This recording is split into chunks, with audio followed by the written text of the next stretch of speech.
ಓಂ ಪವಿತ್ರಂ ಚರಿತಂ ಯಸ್ಯಾಹ ಪವಿತ್ರಂ ಜೀವನಂ ತಥಾ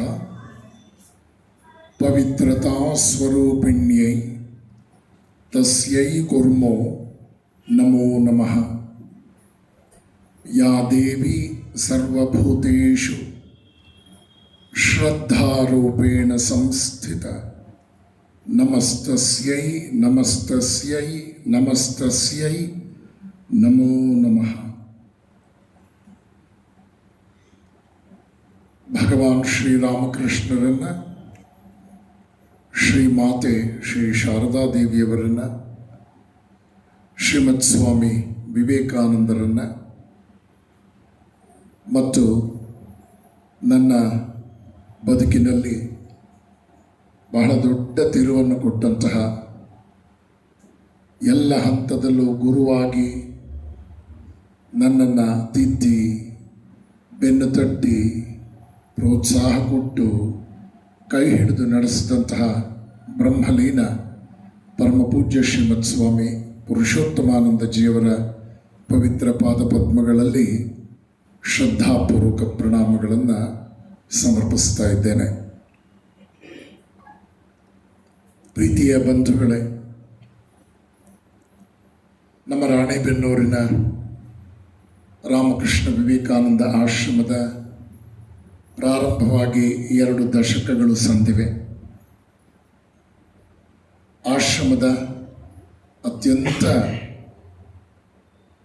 ಪ್ರಮುಖವಾದ ಬಹುತೇಕ ಕಾರ್ಯಕ್ರಮಗಳಲ್ಲಿ ನಾನು ಭಾಗವಹಿಸಿದ್ದೇನೆ. ಶ್ರೀ ಶಾರದಾ ಸತ್ಸಂಗ ಕೇಂದ್ರದ ಈ ಪವಿತ್ರ ಸಭಾಮಂಟಪದ ಉದ್ಘಾಟನೆಗೂ ಕೂಡ ನಾನು ಬಂದಿದ್ದೆ.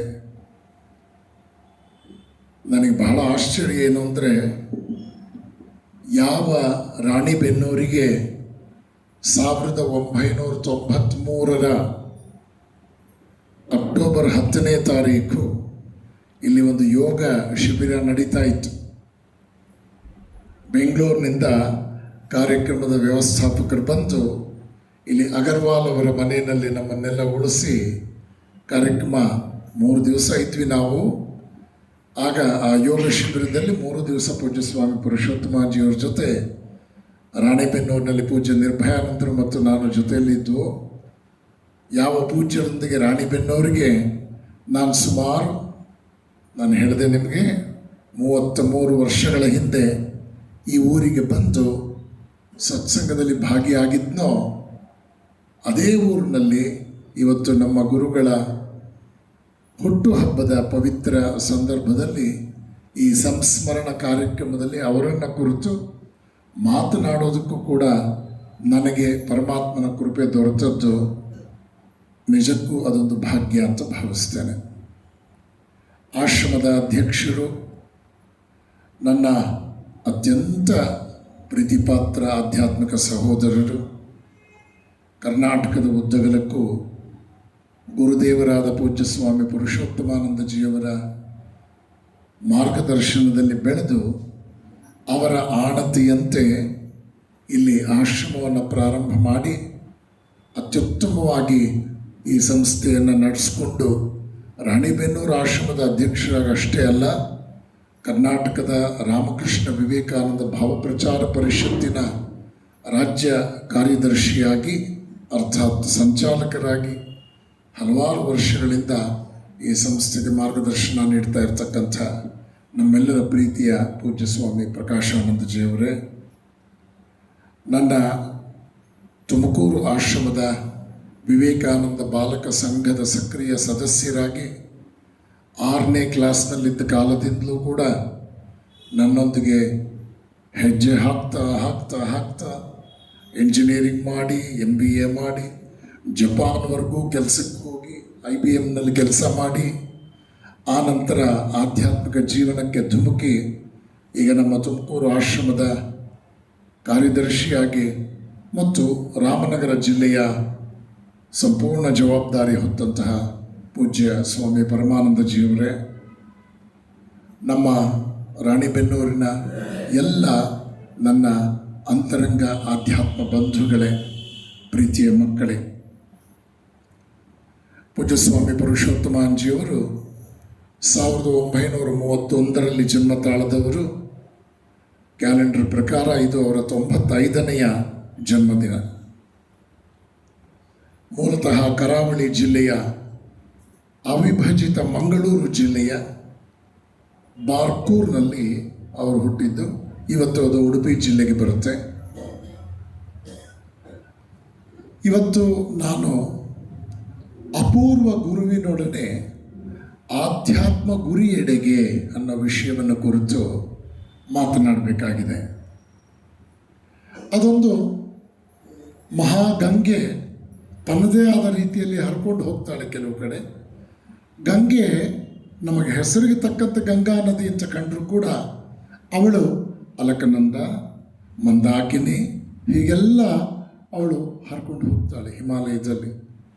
ಹಾಗೆಯೇ ನಮ್ಮೆಲ್ಲರ ಬದುಕಿನಲ್ಲಿ ಪೂಜ್ಯ ಸ್ವಾಮಿ ಪುರುಷೋತ್ತಮಾನಂದಜಿಯವರು ಮಹಾಗಂಗೆಯಾದರೆ ವೀರೇಶಾನಂದರ ಪಾಲಿಗೆ ಅಲಕನಂದ ರೀತಿಯಲ್ಲಿ, ಪ್ರಕಾಶಾನಂದರ ಪಾಲಿಗೆ ಮಂದಾಕಿನಿಯ ರೀತಿಯಲ್ಲಿ, ಪರಮಾನಂದರ ಪಾಲಿಗೆ ಋಷಿಕೇಶ ಹರಿದ್ವಾರದಲ್ಲಿ ಬಹಳ ಶಾಂತವಾಗಿ ಹರಿಯುವ ಗಂಗೆಯ ರೀತಿಯಲ್ಲಿ, ಹೀಗೆ ಪ್ರತಿಯೊಬ್ಬರಿಗೂ ಬಗೆ ಬಗೆಯಾದ ರೀತಿಯಲ್ಲಿ ಪೂಜ್ಯ ಸ್ವಾಮೀಜಿಯವರ ಬದುಕಿನ ಪ್ರಭಾವ ನಮ್ಮ ಬದುಕನ್ನು ರೂಪಿಸಿಕೊಳ್ಳೋದಕ್ಕೆ ಬೇಕಾದಂತಹ ಎಲ್ಲ ಮಾರ್ಗದರ್ಶನ ದೊರೆತದ್ದು ನಮ್ಮೆಲ್ಲರ ಭಾಗ್ಯ.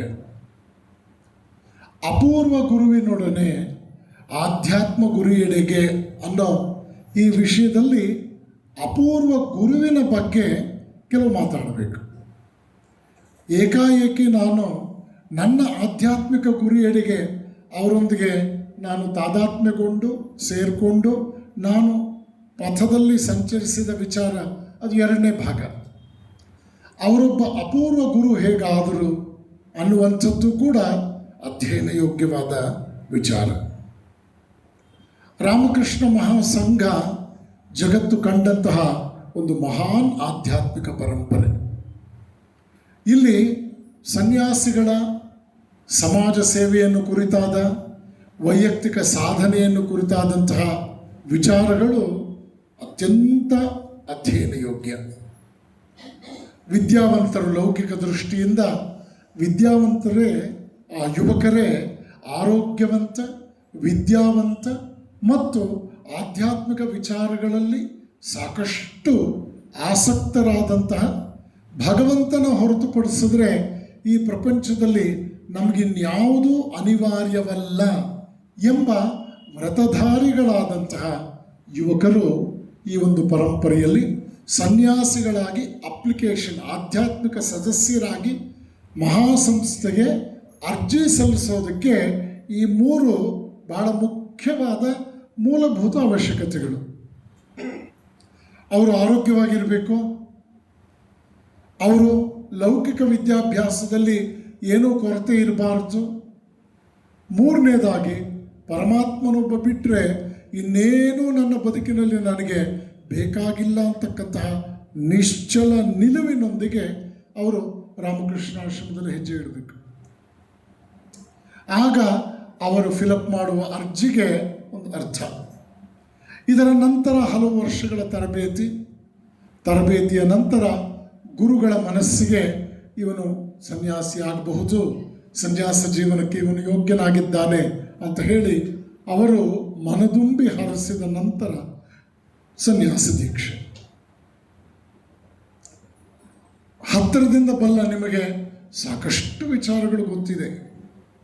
ಈ ಒಂದು ಮಹಾನ್ ಪರಂಪರೆ, ಭಾರತೀಯ ಪರಂಪರೆಯಲ್ಲಿ ಸನ್ಯಾಸಿ ಎಂಬ ಶಬ್ದಕ್ಕೆ ಕ್ರಾಂತಿಕಾರಿಯಾದ ಅರ್ಥವನ್ನು ಕೊಟ್ಟಿದೆ. ನಾವು ಪೀಠಾಧಿಪತಿಗಳಲ್ಲ, ಒಂದರ್ಥದಲ್ಲಿ ಸಮಾಜ ನಾವೆಲ್ಲರೂ ಗೌರವಿಸುವಂತಹ ಜಗದ್ಗುರುಗಳ ರೀತಿಯ ಸನ್ಯಾಸಿಗಳಲ್ಲ.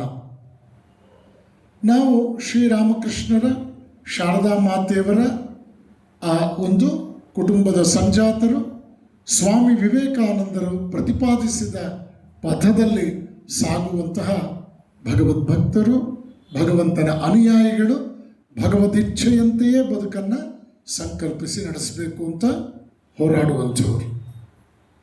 ಹೀಗಾಗಿ ಇಲ್ಲಿ ನಾವು ಗಮನಿಸಬೇಕು, ಜಗದ್ಗುರು ಪೀಠದಲ್ಲಿರ್ತಕ್ಕಂಥ ಮಹಾತ್ಮರ ಬಗ್ಗೆ ನಮಗೆ ಬಹಳ ಗೌರವ ಇದೆ. ಒಂದು ಪೀಠಕ್ಕೆ ಮುಖ್ಯಸ್ಥರಾಗಿ, ಒಂದು ಪರಂಪರೆಗೆ ಮುಖ್ಯಸ್ಥರಾಗಿ ಸೇವೆ ಮಾಡ್ತಕ್ಕಂಥ ಜಗದ್ಗುರುಗಳ ವಿಷಯದಲ್ಲಿ ಅಪಾರವಾದ ಗೌರವ ಇದೆ.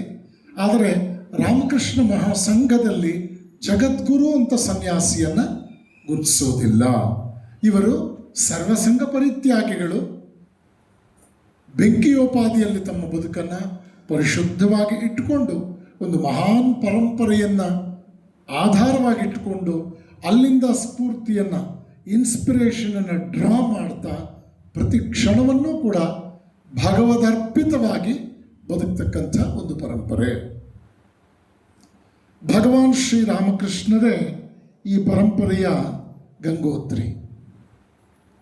ಈ ಗಂಗೋತ್ರಿಯಿಂದ ಮೂಡಿ ಬಂದದ್ದೇ ಅವರ ನೇರ ಶಿಷ್ಯರ ಒಂದು ಮಹಾನ್ ಸ್ರೋತ. ರಾಮಕೃಷ್ಣ ಮಹಾಸಂಘವನ್ನು ಹುಟ್ಟು ಹಾಕಿದವರು ಸ್ವಾಮಿ ವಿವೇಕಾನಂದರು. ಇಲ್ಲಿ ಇನ್ನೂ ಒಂದು ಸೂಕ್ಷ್ಮವನ್ನು ನಾವು ಗಮನಿಸಬೇಕು. ಸ್ವಾಮಿ ವಿವೇಕಾನಂದರನ್ನು ಅಧ್ಯಯನ ಮಾಡ್ತಾ ಹೋದಾಗ ನಮಗೆ ಅರ್ಥವಾಗುವಂತಹ ಗಹನವಾದ ಸತ್ಯ, ವಿಶಾಲ ದೃಷ್ಟಿಯಲ್ಲಿ ಒಂದು ಸತ್ಯ ಏನು ಅರ್ಥವಾಗತ್ತೆ ಅಂತಂದರೆ, ಸ್ವಾಮಿ ವಿವೇಕಾನಂದರು ಮಾಡಿದಂತಹ 100 ಸಾರ್ವಕಾಲಿಕವಾಗಿ ಶ್ರೇಷ್ಠತೆಯನ್ನು ಪಡೆದಂತಹ ಮಹತ್ ಕಾರ್ಯಗಳಲ್ಲಿ ರಾಮಕೃಷ್ಣ ಮಠ ಮತ್ತು ಮಿಷನ್ನನ್ನು ಅವರು ಸ್ಥಾಪಿಸಿದ್ದು ಕೂಡ ಒಂದು ಮಹತ್ ಕಾರ್ಯ. ವಿವೇಕಾನಂದರ ಬದುಕಿನಲ್ಲಿ ಅವರು ಮಾಡಿದ 100 ಕಾರ್ಯಗಳನ್ನು ಪಟ್ಟಿ ಮಾಡಿದಾಗ ನಮಗೆ ಅತ್ಯಂತ ಆಶ್ಚರ್ಯ ಆಗುತ್ತೆ. ಒಂದು ರೋಚಕವಾದ ಬದುಕು. ಅಂದು ಶ್ರೀ ಶಂಕರ ಭಗವತ್ಪಾದರು ಭಾರತದ ಉದ್ದಗಲಕ್ಕೂ ಕೂಡ, ಪೂರ್ವ ಪಶ್ಚಿಮ ಉತ್ತರ ದಕ್ಷಿಣವೆನ್ನದೆ ಎಲ್ಲ ಜಾಗಗಳಲ್ಲೂ ಅವರು ಪಾದಚಾರಿಯಾಗಿ ಸಂಚರಿಸಿ ಅಂದಿನ ಭಾರತೀಯ ಸಮಾಜದ ಸಾಮಾಜಿಕ, ಆಧ್ಯಾತ್ಮಿಕ, ಧಾರ್ಮಿಕ, ವೈಚಾರಿಕ ಪ್ರಪಂಚದಲ್ಲಿ ಏನು ಉತ್ಕ್ರಾಂತಿಯನ್ನು ಉಂಟು ಮಾಡಿದ್ರು. ಓದಬೇಕು, ಇದು ಬಹಳ ಮುಖ್ಯ. ಓದದೆ ಸುಮ್ಮನೆ ಉಡಾಫೆ ಮಾತುಗಳು ಆಡಿದ್ರೆ ಪ್ರಯೋಜನ ಇಲ್ಲ. 32 ವರ್ಷ ಬದುಕಿದಂತಹ ಶಂಕರಾಚಾರ್ಯರು ಅವತ್ತು ಅಖಂಡ ಭಾರತದ ಪರಿಕಲ್ಪನೆಯನ್ನು ಕೊಟ್ಟು, ವೇದಗಳನ್ನು ಸಂರಕ್ಷಿಸಿ, ಸಂಸ್ಕೃತ ಭಾಷೆಯನ್ನು ಸಂರಕ್ಷಿಸಿ, ನರಬಲಿ ಆಗ್ತಾ ಇದ್ದಂಥದ್ದನ್ನು ತಪ್ಪಿಸಿ, ಈ ದೇಶದ ಕನಿಷ್ಠ ಕೆಲವು 1000 ದೇವಾಲಯಗಳಲ್ಲಿ ಮತ್ತೆ ಅಲ್ಲಿ ಪುನಶ್ಚೇತನಗೊಳಿಸಿ, ಒಂದು ಶ್ರೇಷ್ಠ ಪರಂಪರೆಯನ್ನು ಅವರು ಪುನರುಜ್ಜೀವನಗೊಳಿಸಿ, ದಶನಾಮಿ ಸಂಪ್ರದಾಯವನ್ನು ಮತ್ತೆ ಅದಕ್ಕೆ ಜೀವ ತುಂಬಿ ಎಂಥ ಅದ್ಭುತವಾದ ಕೆಲಸ ಮಾಡಿದ್ರು. ಇದೆಲ್ಲ ಓದಿದ್ರೆ ನಮ್ಗೆ ಅರ್ಥ ಆಗುತ್ತೆ. ಅಧ್ಯಯನ ಮಾಡಬೇಕು. ಪೂರ್ವಾಗ್ರಹ ಪೀಡಿತರಾಗಿ ಬದುಕಿದ್ರೆ ಪ್ರಯೋಜನ ಇಲ್ಲ. ಇದರ ಹಿನ್ನೆಲೆಯಲ್ಲಿ ಭಾರತವನ್ನು ಸರಿಯಾಗಿ ಅಧ್ಯಯನ ಮಾಡಬೇಕು. ಈ ದೇಶದಲ್ಲಿ ಆಗಿ ಹೋದಂತಹ ಪ್ರತಿಯೊಬ್ಬ ಮಹಾತ್ಮನಲ್ಲೂ ಇರುವ ಒಳ್ಳೆಯ ವಿಚಾರವನ್ನು ಕುರಿತು ನಾವು ಹೆಚ್ಚು ಆಲೋಚನಾಶೀಲರಾಗಬೇಕು. ಆಯಾ ಕಾಲಘಟ್ಟದಲ್ಲಿ ಆ ಮಹಾತ್ಮ ಜಗತ್ತಿಗೆ ಏನು ಕೊಟ್ಟನೋ ಅದನ್ನು ಯಾವುದೇ ಪ್ರಿಜುಡೈಸ್ಡ್ ಮೈಂಡ್ ಸೆಟ್ ಇಲ್ಲದೆ ಪ್ರಾಮಾಣಿಕವಾಗಿ ಅದರ ಬಗ್ಗೆ ಯೋಚನೆ ಮಾಡ್ತಾ ಹೋದರೆ ನಮ್ಗೆ ಅರ್ಥ ಆಗುತ್ತೆ ಆ ಮಹಾತ್ಮ ನೀಡಿದಂಥ ಒಂದು ಶ್ರೇಷ್ಠ ಕೊಡುಗೆ. ಇಲ್ಲಿ ನಾವು ಅರ್ಥ ಮಾಡ್ಕೊಳ್ಬೇಕಾದ ಮತ್ತೊಂದು ಎಚ್ಚರಿಕೆಯ ಮಾತೇನು ಅಂತಂದರೆ, your weakness can never become my strength. ನಿಮ್ಮ ದೌರ್ಬಲ್ಯ ನನ್ನ ಸೌಭಾಗ್ಯವಾಗೋದಿಲ್ಲ, ನಿಮ್ಮ ದೌರ್ಬಲ್ಯ ನನ್ನ ಶಕ್ತಿ ಆಗೋದಿಲ್ಲ. ಅರ್ಥಾತ್ ನಿಮ್ಮನ್ನು ಬೈಯೋದ್ರ ಮೂಲಕ ನಾನು ಒಳ್ಳೆಯವನಾಗಕ್ಕೆ ಪ್ರಪಂಚದಲ್ಲಿ ಸಾಧ್ಯ ಇಲ್ಲ. ನಿಮ್ಮನ್ನು ಮೂದಲಿಸೋದ್ರ ಮೂಲಕ, ನಿಮ್ಮನ್ನು ತಿರಸ್ಕರಿಸೋದ್ರ ಮೂಲಕ, ಅವಹೇಳನ ಮಾಡೋದ್ರ ಮೂಲಕ ನಾನು ನನ್ನ ಪಂಥ ಯಾವುದೇ ರೀತಿಯ ಸಾಧನೆಯನ್ನು ಮಾಡಲಾರದು. ಇದು ಪ್ರಪಂಚ ಕಂಡಂಥ ಬಹಳ ದೊಡ್ಡ ಸತ್ಯ. ಜಗತ್ತನ್ನು ಸರಿಯಾಗಿ ಅಧ್ಯಯನ ಮಾಡ್ತಾ ಹೊರಟಾಗ ನಮಗಿದು ಅರ್ಥ ಆಗುತ್ತೆ. ಎಷ್ಟೋ ಸಂದರ್ಭಗಳಲ್ಲಿ ಸತ್ಯವನ್ನು ನಾವು ಒಪ್ಕೊಳ್ಳೋದಕ್ಕೆ ನಮ್ಮ ಮನಸ್ಸು ಒಪ್ಪೋದಿಲ್ಲ. ಯಾಕೆ ಅಂತಂದರೆ ನಾವು ಇನ್ಯಾವುದೋ ಒಂದು ಡೈಯಲ್ಲಿ, ಅರ್ಥಾತ್ ಒಂದು ಅಚ್ಚಿನಲ್ಲಿ ಇರ್ತೇವೆ. ಆ ಅಚ್ಚಿನಿಂದ ಆಚೆಗೆ ನಾವು ಪ್ರಪಂಚವನ್ನು ಊಹಿಸಲಾರವು. ಇದನ್ನು ಗಮನಿಸಬೇಕು. ಬಾವಿ ಕಪ್ಪೆ ಸಮುದ್ರದ ಕಪ್ಪೆಯನ್ನು ಒಪ್ಪೋದಿಲ್ಲ. ಸೊಸೆಯಾಗಿ ಬಂದವಳನ್ನು ಆ ಅತ್ತೆಯಾದವಳು ಏಕಾಏಕಿ ಇವಳು ನಮ್ಮ ಕುಟುಂಬದ ಅವಿಭಾಜ್ಯ ಅಂತ ಒಪ್ಕೊಳ್ಳೋಕೆ ಸಾಧ್ಯ ಇಲ್ಲ. ನನ್ನ ಸೊಸೆ ಮಾಡುವ ಎಲ್ಲ ತಪ್ಪುಗಳನ್ನು ಸ್ವಲ್ಪ ಜಾಸ್ತಿ ಚಕ್ರಬಡ್ಡಿ ಸೇರಿಸಿ ನನ್ನ ಮಗಳು ಮಾಡಿದ್ರೂ ಕೂಡ ನನ್ನ ಮಗಳು ಹತ್ತಿರದವಳಾಗ್ತಾಳೆ. ಸೊಸೆಯಲ್ಲಿ ಒಳ್ಳೆಯ ಗುಣಗಳಿದ್ರೂ ಕೂಡ ಅವಳು ಬೇರೆ ಮನೆಯಿಂದ ಬಂದವಳಾಗ್ತಾಳೆ ಪ್ರಾರಂಭದಲ್ಲಿ. ಹಾಗಾಗಿ ಪೂರ್ವಾಗ್ರಹವಿಲ್ಲದೆ ಸತ್ಯದ ಅಧ್ಯಯನಕ್ಕೆ ತೊಡಗಬೇಕು. ಅನಾದಿ ಕಾಲದಿಂದಲೂ ಭಾರತೀಯ ಪರಂಪರೆ ಇದನ್ನೇ ನಮ್ಮ ಮುಂದೆ ಇಟ್ಟದ್ದು. ಆ ನಿಟ್ಟಿನಲ್ಲಿ ಶಂಕರಾಚಾರ್ಯರು ಭಾರತದ ಆಧ್ಯಾತ್ಮಿಕ ಕ್ಷೇತ್ರವನ್ನು ಬಹಳ ದೊಡ್ಡ ಪ್ರಮಾಣದಲ್ಲಿ ಜಾಗೃತಿ ಮೂಡಿಸಿ ಭಾರತವನ್ನು ಉಳಿಸಿದ್ದಾರೆ.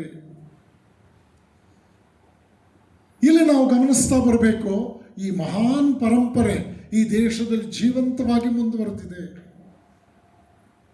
ಬುದ್ಧ, ಶಂಕರ, ವಿವೇಕಾನಂದರು ಸನ್ಯಾಸಿಗಳ ಪಡೆಯನ್ನು ಕಟ್ಟಿದ ಮಹಾತ್ಮರು. ಯುವ ಸನ್ಯಾಸಿಗಳಾಗಿ ಇಡೀ ಜಗತ್ತಿಗೆ ಬಹಳ ದೊಡ್ಡ ಕೊಡುಗೆಯನ್ನು ಕೊಟ್ಟವರು. ಬ್ರುಕ್ಲಿನ್ ಎಥಿಕಲ್ ಅಸೋಸಿಯೇಷನ್ ಅಂತ ಅಮೆರಿಕದಲ್ಲಿ ಒಂದು ಉಪನ್ಯಾಸದಲ್ಲಿ ವಿವೇಕಾನಂದರು ಹೇಳ್ತಾರೆ, I have a message to the West as Buddha had a message to the East. Buddha ಪೂರ್ವ ರಾಷ್ಟ್ರಗಳಿಗೆ ಒಂದು ಸಂದೇಶವನ್ನು ಕೊಟ್ಟನಲ್ಲ, ಅಂತೆಯೇ ಪಶ್ಚಿಮ ರಾಷ್ಟ್ರಗಳಿಗೆ ಸಂದೇಶ ಕೊಡುವುದಕ್ಕೆ ನಾನು ಬಂದಿದ್ದೇನೆ. ಆ ಕಡೆ ಪೂರ್ವವನ್ನು ಬುದ್ಧ ಗೆದ್ದರೆ ಈ ಕಡೆ ಪಶ್ಚಿಮವನ್ನು ವಿವೇಕಾನಂದರು ಗೆದ್ದರು. ನಮಗೆ ಸಂತೋಷ ಏನು ಅಂದರೆ ಪೂರ್ವ ಪಾಶ್ಚಾತ್ಯ ಜಗತ್ತನ್ನು ಗೆದ್ದವರು ಇಬ್ಬರು ಭಾರತೀಯ ಸಂತರು. ಇಲ್ಲಿ ನಾವು ಗಮನಿಸ್ತಾ ಹೋಗಬೇಕು, ಇವರ ಹಿನ್ನೆಲೆಯಲ್ಲಿ ನಮ್ಮ ದೇಶ ಹೇಗೆ ಸಾಗ್ತಾ ಬಂತು. ವಿವೇಕಾನಂದರು ಪ್ರತಿಷ್ಠಾಪನೆ ಮಾಡಿದಂತಹ ಒಂದು ವಿಶಿಷ್ಟವಾದ ಧಾರ್ಮಿಕ ಪರಂಪರೆ, ಅದು ಯಾವುದೇ ಹೊಸ ರೀತಿಯ ವಿಷಯಗಳನ್ನು ತೆಗೆದುಕೊಂಡು ಹಳೆ ವಿಷಯಗಳೆಲ್ಲ ಸುಳ್ಳು, ಪೊಳ್ಳು, ತಪ್ಪು. ವಿವೇಕಾನಂದರು ಬರೋದಕ್ಕೆ ಮೊದಲು ಯಾವುದೂ ಕೂಡ ಪ್ರಪಂಚದಲ್ಲಿ ಸರಿ ಇರಲಿಲ್ಲ, ಈಗ ನಮಗೆ ಸರಿಯಾದ್ದು ಸಿಕ್ತು ಅಂತ ಹೇಳುವಂತಹ ಬುದ್ಧಿಗೇಡಿತನ ಈ ಪರಂಪರೆಯಲ್ಲಿ ಇಲ್ಲ. ಹೆಚ್ಚಿನ ವಿಷಯವನ್ನು ಸಮಯದ ಕೊರತೆಯಿಂದ ನಾನು ಲಂಬಿಸೋದಕ್ಕೆ ಹೋಗೋದಿಲ್ಲ.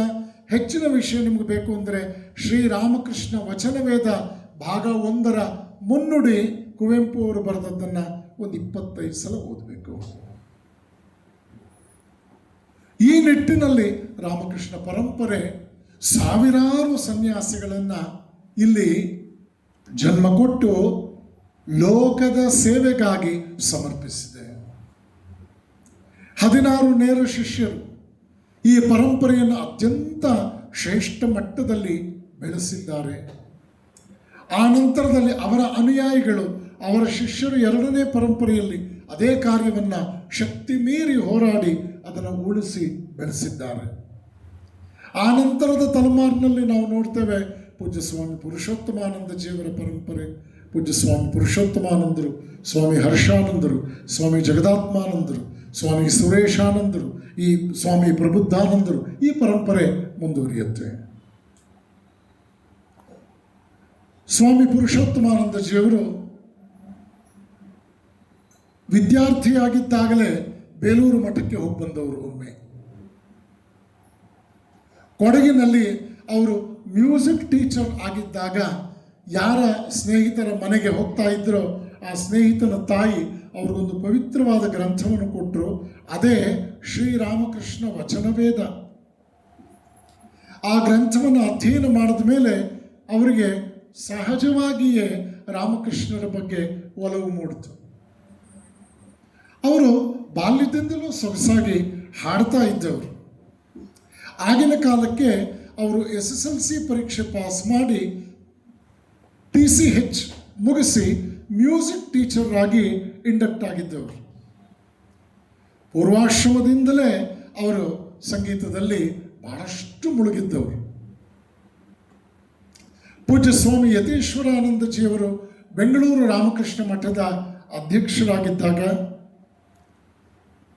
ಆಶ್ರಮವನ್ನು ಸೇರೋದಕ್ಕೆ ಪೂಜ್ಯ ಸ್ವಾಮಿ ಪುರುಷೋತ್ತಮಾಂಜಿಯವರು ಆಗಮಿಸ್ತಾರೆ.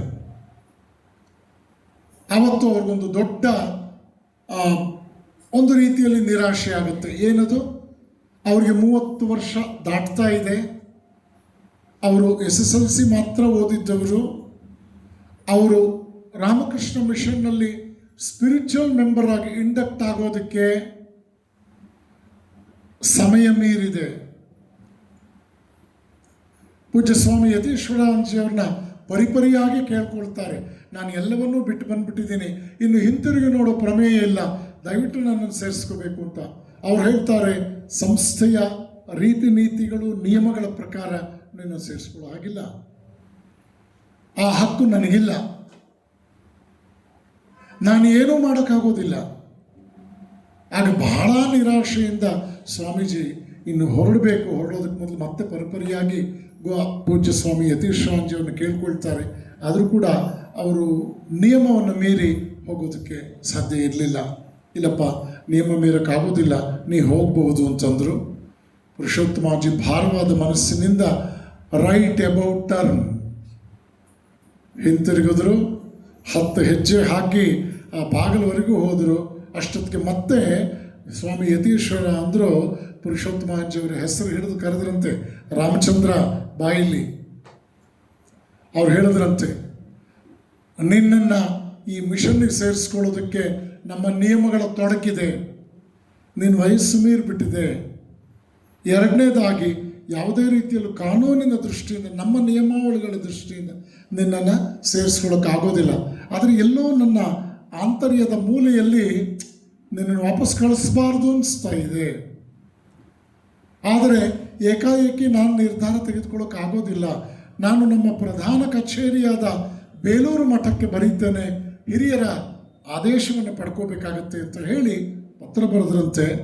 ರಾಮಚಂದ್ರ ಅಂತಕ್ಕಂಥ ವಿದ್ಯಾರ್ಥಿ ಯುವಕ ಶ್ರೀರಾಮಕೃಷ್ಣರಿಗಾಗಿ ಸರ್ವವನ್ನು ತ್ಯಾಗ ಮಾಡಿ ಬಂದಿದ್ದಾನೆ. ಏಜ್ ಈ ಥರ ಅದು ದಾಟ್ಬಿಟ್ಟಿದೆ, ಕ್ವಾಲಿಫಿಕೇಷನ್ ಇಷ್ಟಿದೆ, ನಿಯಮಗಳ ಪ್ರಕಾರ ಇಂಡಕ್ಟ್ ಮಾಡ್ಕೊಳ್ಳೋ ಹಾಗಿಲ್ಲ. ರಾಮಕೃಷ್ಣ ಮಿಷನ್ ಒಪ್ಪೋದಾದರೆ ಅದು ಅನುಕೂಲವಾಗುತ್ತೆ. ಆದರೆ ಒಂದಂತೂ ನಾನು ಹೇಳಬಲ್ಲೆ, ಆತನನ್ನು ಭೇಟಿ ಮಾಡಿದ ಮೇಲೆ ಆತನಲ್ಲೇನೋ ಒಂದು ವಿಶೇಷತೆ ಇದೆ. ಆತ ನಾಳೆ ರಾಮಕೃಷ್ಣ ಪರಂಪರೆಗೆ ಒಂದು ಒಳ್ಳೆ ಆಸ್ತಿ ಆಗ್ತಾನೆ, ಆತ ಒಂದು ದೊಡ್ಡ ಶಕ್ತಿ ಆಗ್ತಾನೆ. ಇಂತಿಷ್ಟು ಮಾತ್ರ ನಾನು ಹೇಳಬಲ್ಲೆ ಅಂತ ಹೇಳಿ ಪತ್ರ ಬರೀತಾರೆ ಯತೀಶ್ವರಾನಂದಜಿಯವರು.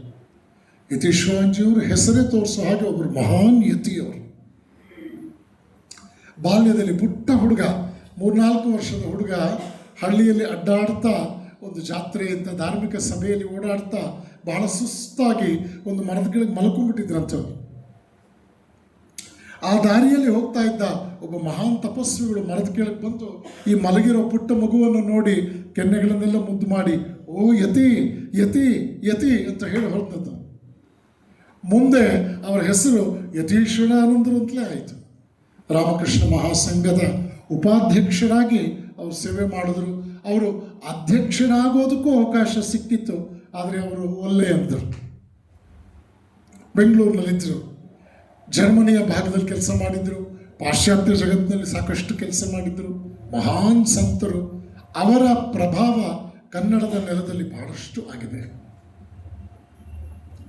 ಯತೀಶ್ವರಾನಂದರು ಬರೆದ ಪತ್ರಕ್ಕೆ ಬೇಲೂರು ಮಠದಲ್ಲಿ ಸಹಮತ ಸಿಕ್ತು. ಯುವಕ ರಾಮಚಂದ್ರನಿಗೆ ರಾಮಕೃಷ್ಣ ಮಠ ಮತ್ತು ಮಿಷನ್ ಸೇರಿಕೊಳ್ಳೋದಕ್ಕೆ ಆಶೀರ್ವಾದ ದೊರೆಯಿತು. ಬೆಂಗಳೂರು ರಾಮಕೃಷ್ಣ ಮಠವನ್ನು ಅವರು ಸೇರಿಕೊಳ್ತಾರೆ.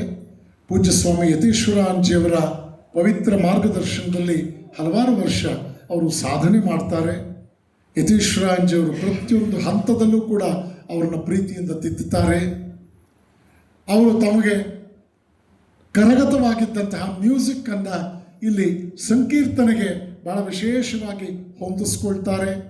ದಿನೇ ದಿನೇ ದಿನೇ ರಾಮಕೃಷ್ಣ ಮಠದಲ್ಲಿ ಬ್ರಹ್ಮಚಾರಿ ರಾಮಚಂದ್ರ ಅವರ ಭಜನೆ ಆಕರ್ಷಣೀಯವಾಗ್ತಾ ಬಂತು.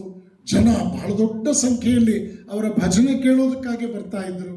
ಅವರ ಭಜನೆಯನ್ನು ಆನಂದ ಪಟ್ಟವರಲ್ಲಿ ಅವರ ಗುರುಗಳಾದ ಪೂಜ್ಯ ಸ್ವಾಮಿ ಯತೀಶ್ವರಾನಂದರು ಕೂಡ ಪ್ರಮುಖರು.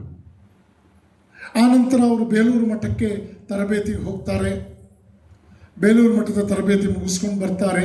ಮುಕುಂದ ಚೈತನ್ಯ ಅನ್ನೋ ಚೈತನ್ಯ ಹೆಸರನ್ನು ಪಡ್ಕೊಂಡು ವಾಪಸ್ ಬರ್ತಾರೆ. 1965ರ ಆಸ್ಪಾಸ್ನಲ್ಲಿ ಪೂಜ್ಯ ಸ್ವಾಮಿ ಯತೀಶ್ವರಾನಂದಜಿಯವರು ಮಹಾಸಮಾಧಿ ಹೊಂದುತ್ತಾರೆ. ಆನಂತರದಲ್ಲಿ ಬೆಂಗಳೂರು ಮಠದಲ್ಲೇ ಪೂಜ್ಯ ಸ್ವಾಮಿ ಪುರುಷೋತ್ತಮಾನಂದಜಿಯವರು, ಆಗಿನ್ನವರ ಹೆಸರು ಮುಕುಂದ ಚೈತನ್ಯ, ಆ ಹೆಸರಿನಲ್ಲೇ ಸಾಧನೆ ಮುಂದುವರಿಸಿ 1969ರಲ್ಲಿ ಅವರಿಗೆ ಸನ್ಯಾಸ ದೀಕ್ಷೆಯಾಗುತ್ತೆ. ಪೂಜ್ಯ ಸ್ವಾಮಿ ಪುರುಷೋತ್ತಮಾನಂದರು, ಪೂಜ್ಯ ಸ್ವಾಮಿ ಜಗದಾತ್ಮಾನಂದರು, ಪೂಜ್ಯ ಸ್ವಾಮಿ ವಿರೂಪಾಕ್ಷಾನಂದರು, ಪೂಜ್ಯ ಸ್ವಾಮಿ ಶಿವಮಯಾನಂದರು ಇವರೆಲ್ಲರೂ ಕೂಡ ನಾವು ಒಡನಾಡಿದಂಥ ಮಹಾತ್ಮರು. ಅವರೆಲ್ಲರೂ 1969 ಬ್ಯಾಚ್ನಲ್ಲಿ ಸನ್ಯಾಸಿಗಳಾದವರು. ನಮ್ಮನ್ನು ಅಲ್ಲಲ್ಲಿ ಕಾಣ್ತಾ ಇದ್ದಂತಹ ಕೆಲವು ಸನ್ಯಾಸಿಗಳು ಹೇಳ್ತಾ ಇದ್ದಿದ್ದುಂಟು, do you know who am I belong to 1969 batch. Purushottomanji and myself, we were batchmates. We are very happy to know that you have been influenced by Purushottamanandaji to get into this field ಅಂತ ಅವರೆಲ್ಲರೂ ನಮ್ಮನ್ನು ಬಹಳ ಪ್ರೀತಿಯಿಂದ ಮಾತನಾಡಿಸ್ತಾ ಇದ್ದಿದ್ದು ಇವತ್ತು ನಾನು ಸ್ಮರಿಸ್ಕೊಳ್ತೇನೆ. ಸ್ವಾಮಿ ಪುರುಷೋತ್ತಮಾಂಜಿಯವರು ಬ್ರಹ್ಮಚಾರಿಯಾಗಿ ಚೈತನ್ಯ ದೀಕ್ಷೆಯ ನಂತರ ಅವರು ವಿವೇಕಾನಂದ ಬಾಲಕ ಸಂಘವನ್ನು ಬಹಳ ಶ್ರದ್ಧೆಯಿಂದ ನಡೆಸ್ಕೊಂಡು ಬರ್ತಾ ಇದ್ರು. ಬೆಂಗಳೂರು ರಾಮಕೃಷ್ಣಾಶ್ರಮದ ಅಂಗಸಂಸ್ಥೆಗಳಾದ ವಿವೇಕಾನಂದ ಬಾಲಕ ಸಂಘ ಮತ್ತು ವಿವೇಕಾನಂದ ಯುವಕ ಸಂಘಗಳು ಇಡೀ ವಿಶ್ವದಲ್ಲಿ ಒಂದು ಮಾದರಿಯನ್ನು ರೂಪಿಸಿತು. ಯಾವುದೇ ಆಶ್ರಮದಲ್ಲಿ ಬಾಲಕ ಸಂಘ ಮತ್ತು ಯುವಕ ಸಂಘಗಳು ಇಷ್ಟು ದೀರ್ಘಕಾಲ ಅವಿಚ್ಛಿನ್ನವಾಗಿ ವಿತೌಟ್ ಎನಿ ಬ್ರೇಕ್ ಆಶ್ರಮದ ಸೇವೆಯಲ್ಲಿ ಹೆಗಲು ಕೊಟ್ಟಂತಹ ಎರಡು ಬಲಿಷ್ಠವಾದ ಬಾಹುಗಳಾಗಿ ಅವು ಇವತ್ತಿಗೂ ಕೂಡ ಅತ್ಯಂತ ಯಶಸ್ವಿಯಾಗಿ ಕೆಲಸ ಮಾಡ್ತಾ ಇವೆ.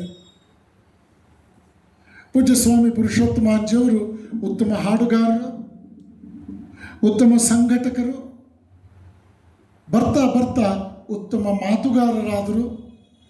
ಆನಂತರ ಉತ್ತಮ ಬರಹಗಾರರಾದರು. ಬ್ರಹ್ಮಾನುಭವಿ ಅವರು ಬರೆದಂತಹ ಸಾಧಕರಿಗೆ ಬಹಳ ಪೂರಕವಾಗಿ ಪ್ರೇರಣೆ ನೀಡ್ತಕ್ಕಂಥ ಗ್ರಂಥ ಶ್ರೀ ಶಾರದಾದೇವಿ ಜೀವನ ಗಂಗಾ ಅವರು ಬರೆದಂತಹ ಅತ್ಯಮೂಲ್ಯವಾದ ಶ್ರೀಮಾತೆಯವರ ಬದುಕನ್ನು ಕುರಿತಾದಂತಹ ಶ್ರೇಷ್ಠವಾದ ಗ್ರಂಥ. ಆ ನಂತರದಲ್ಲಿ ಅವರು ವಿವೇಕಾನಂದರ ಸಮಗ್ರ ಜೀವನವನ್ನು 3 ಸಂಪುಟಗಳಲ್ಲಿ ಬರೆದರು. ಆಮೇಲೆ ಯುಗಾವತಾರ ಶ್ರೀರಾಮಕೃಷ್ಣ ಅದನ್ನು 4 ಸಂಪುಟಗಳಲ್ಲಿ ಬರೆದರು. ಕಾಲಕ್ರಮದಲ್ಲಿ ಅದು 2 ಸಂಪುಟಗಳಲ್ಲಿ ಅಬ್ರಿಡ್ಜ್ಡ್ ಆಯಿತು. ಅದು ಮೊದಲೆರಡು ಸಂಪುಟ 1 ಪುಸ್ತಕ ಆಯಿತು, 3-4 2ನೇ ಪುಸ್ತಕ ಆಯಿತು. ಇಷ್ಟಲ್ಲದೆ ಸುಮಾರು 75ಕ್ಕೂ ಹೆಚ್ಚು ಸಣ್ಣ ಪುಟ್ಟ ಪುಸ್ತಕಗಳನ್ನು ಪೂಜ್ಯರು ಬರೆದರು. ಅವರು ಪುಟ್ಟ ಮಕ್ಕಳಾದಿಯಾಗಿ ಎಲ್ಲರಿಗೂ ಕುತೂಹಲ ಮೂಡಿಸುವಂತಹ ಡಿಕ್ಷನರಿ ಅರ್ಥಾತ್ ನಿಘಂಟು, ಕನ್ನಡದ ನಿಘಂಟನ್ನು ಬರೆದರು. ಅದರ ಶಿರೋನಾಮೆ ಸದ್ಯಕ್ಕಿಷ್ಟು ಸಾಕು ಅಂತ. ಬಹಳ ಒಳ್ಳೆ ಡಿಕ್ಷನರಿ ಅದು. ಡಿಕ್ಷನರಿ ಅಲ್ಲ, ಡಿಕ್ಷನರಿ. ಇದೇ ಧಾಟಿಯಲ್ಲಿ ಅವರು ಮುಂದುವರಿಸಿ ಯುವಕರಿಗಾಗಿಯೇ ಬರೆದಂತಹ ಪುಸ್ತಕಗಳಲ್ಲಿ ನಾವು ಗಮನಿಸ್ತೇವೆ. ಯುವಶಕ್ತಿಯ ರಹಸ್ಯ, ಶಕ್ತಿಶಾಲಿ ವ್ಯಕ್ತಿತ್ವ ನಿರ್ಮಾಣ, ಯುವಕರಿಗೆ ಉಪಯುಕ್ತ ಸಲಹೆಗಳು. ಮುಂದುವರೆದು ಅವರು ಬರೀತಾರೆ ಪದವೀಧರರಿಗೆ ಬೀಳ್ಕೊಡುಗೆ.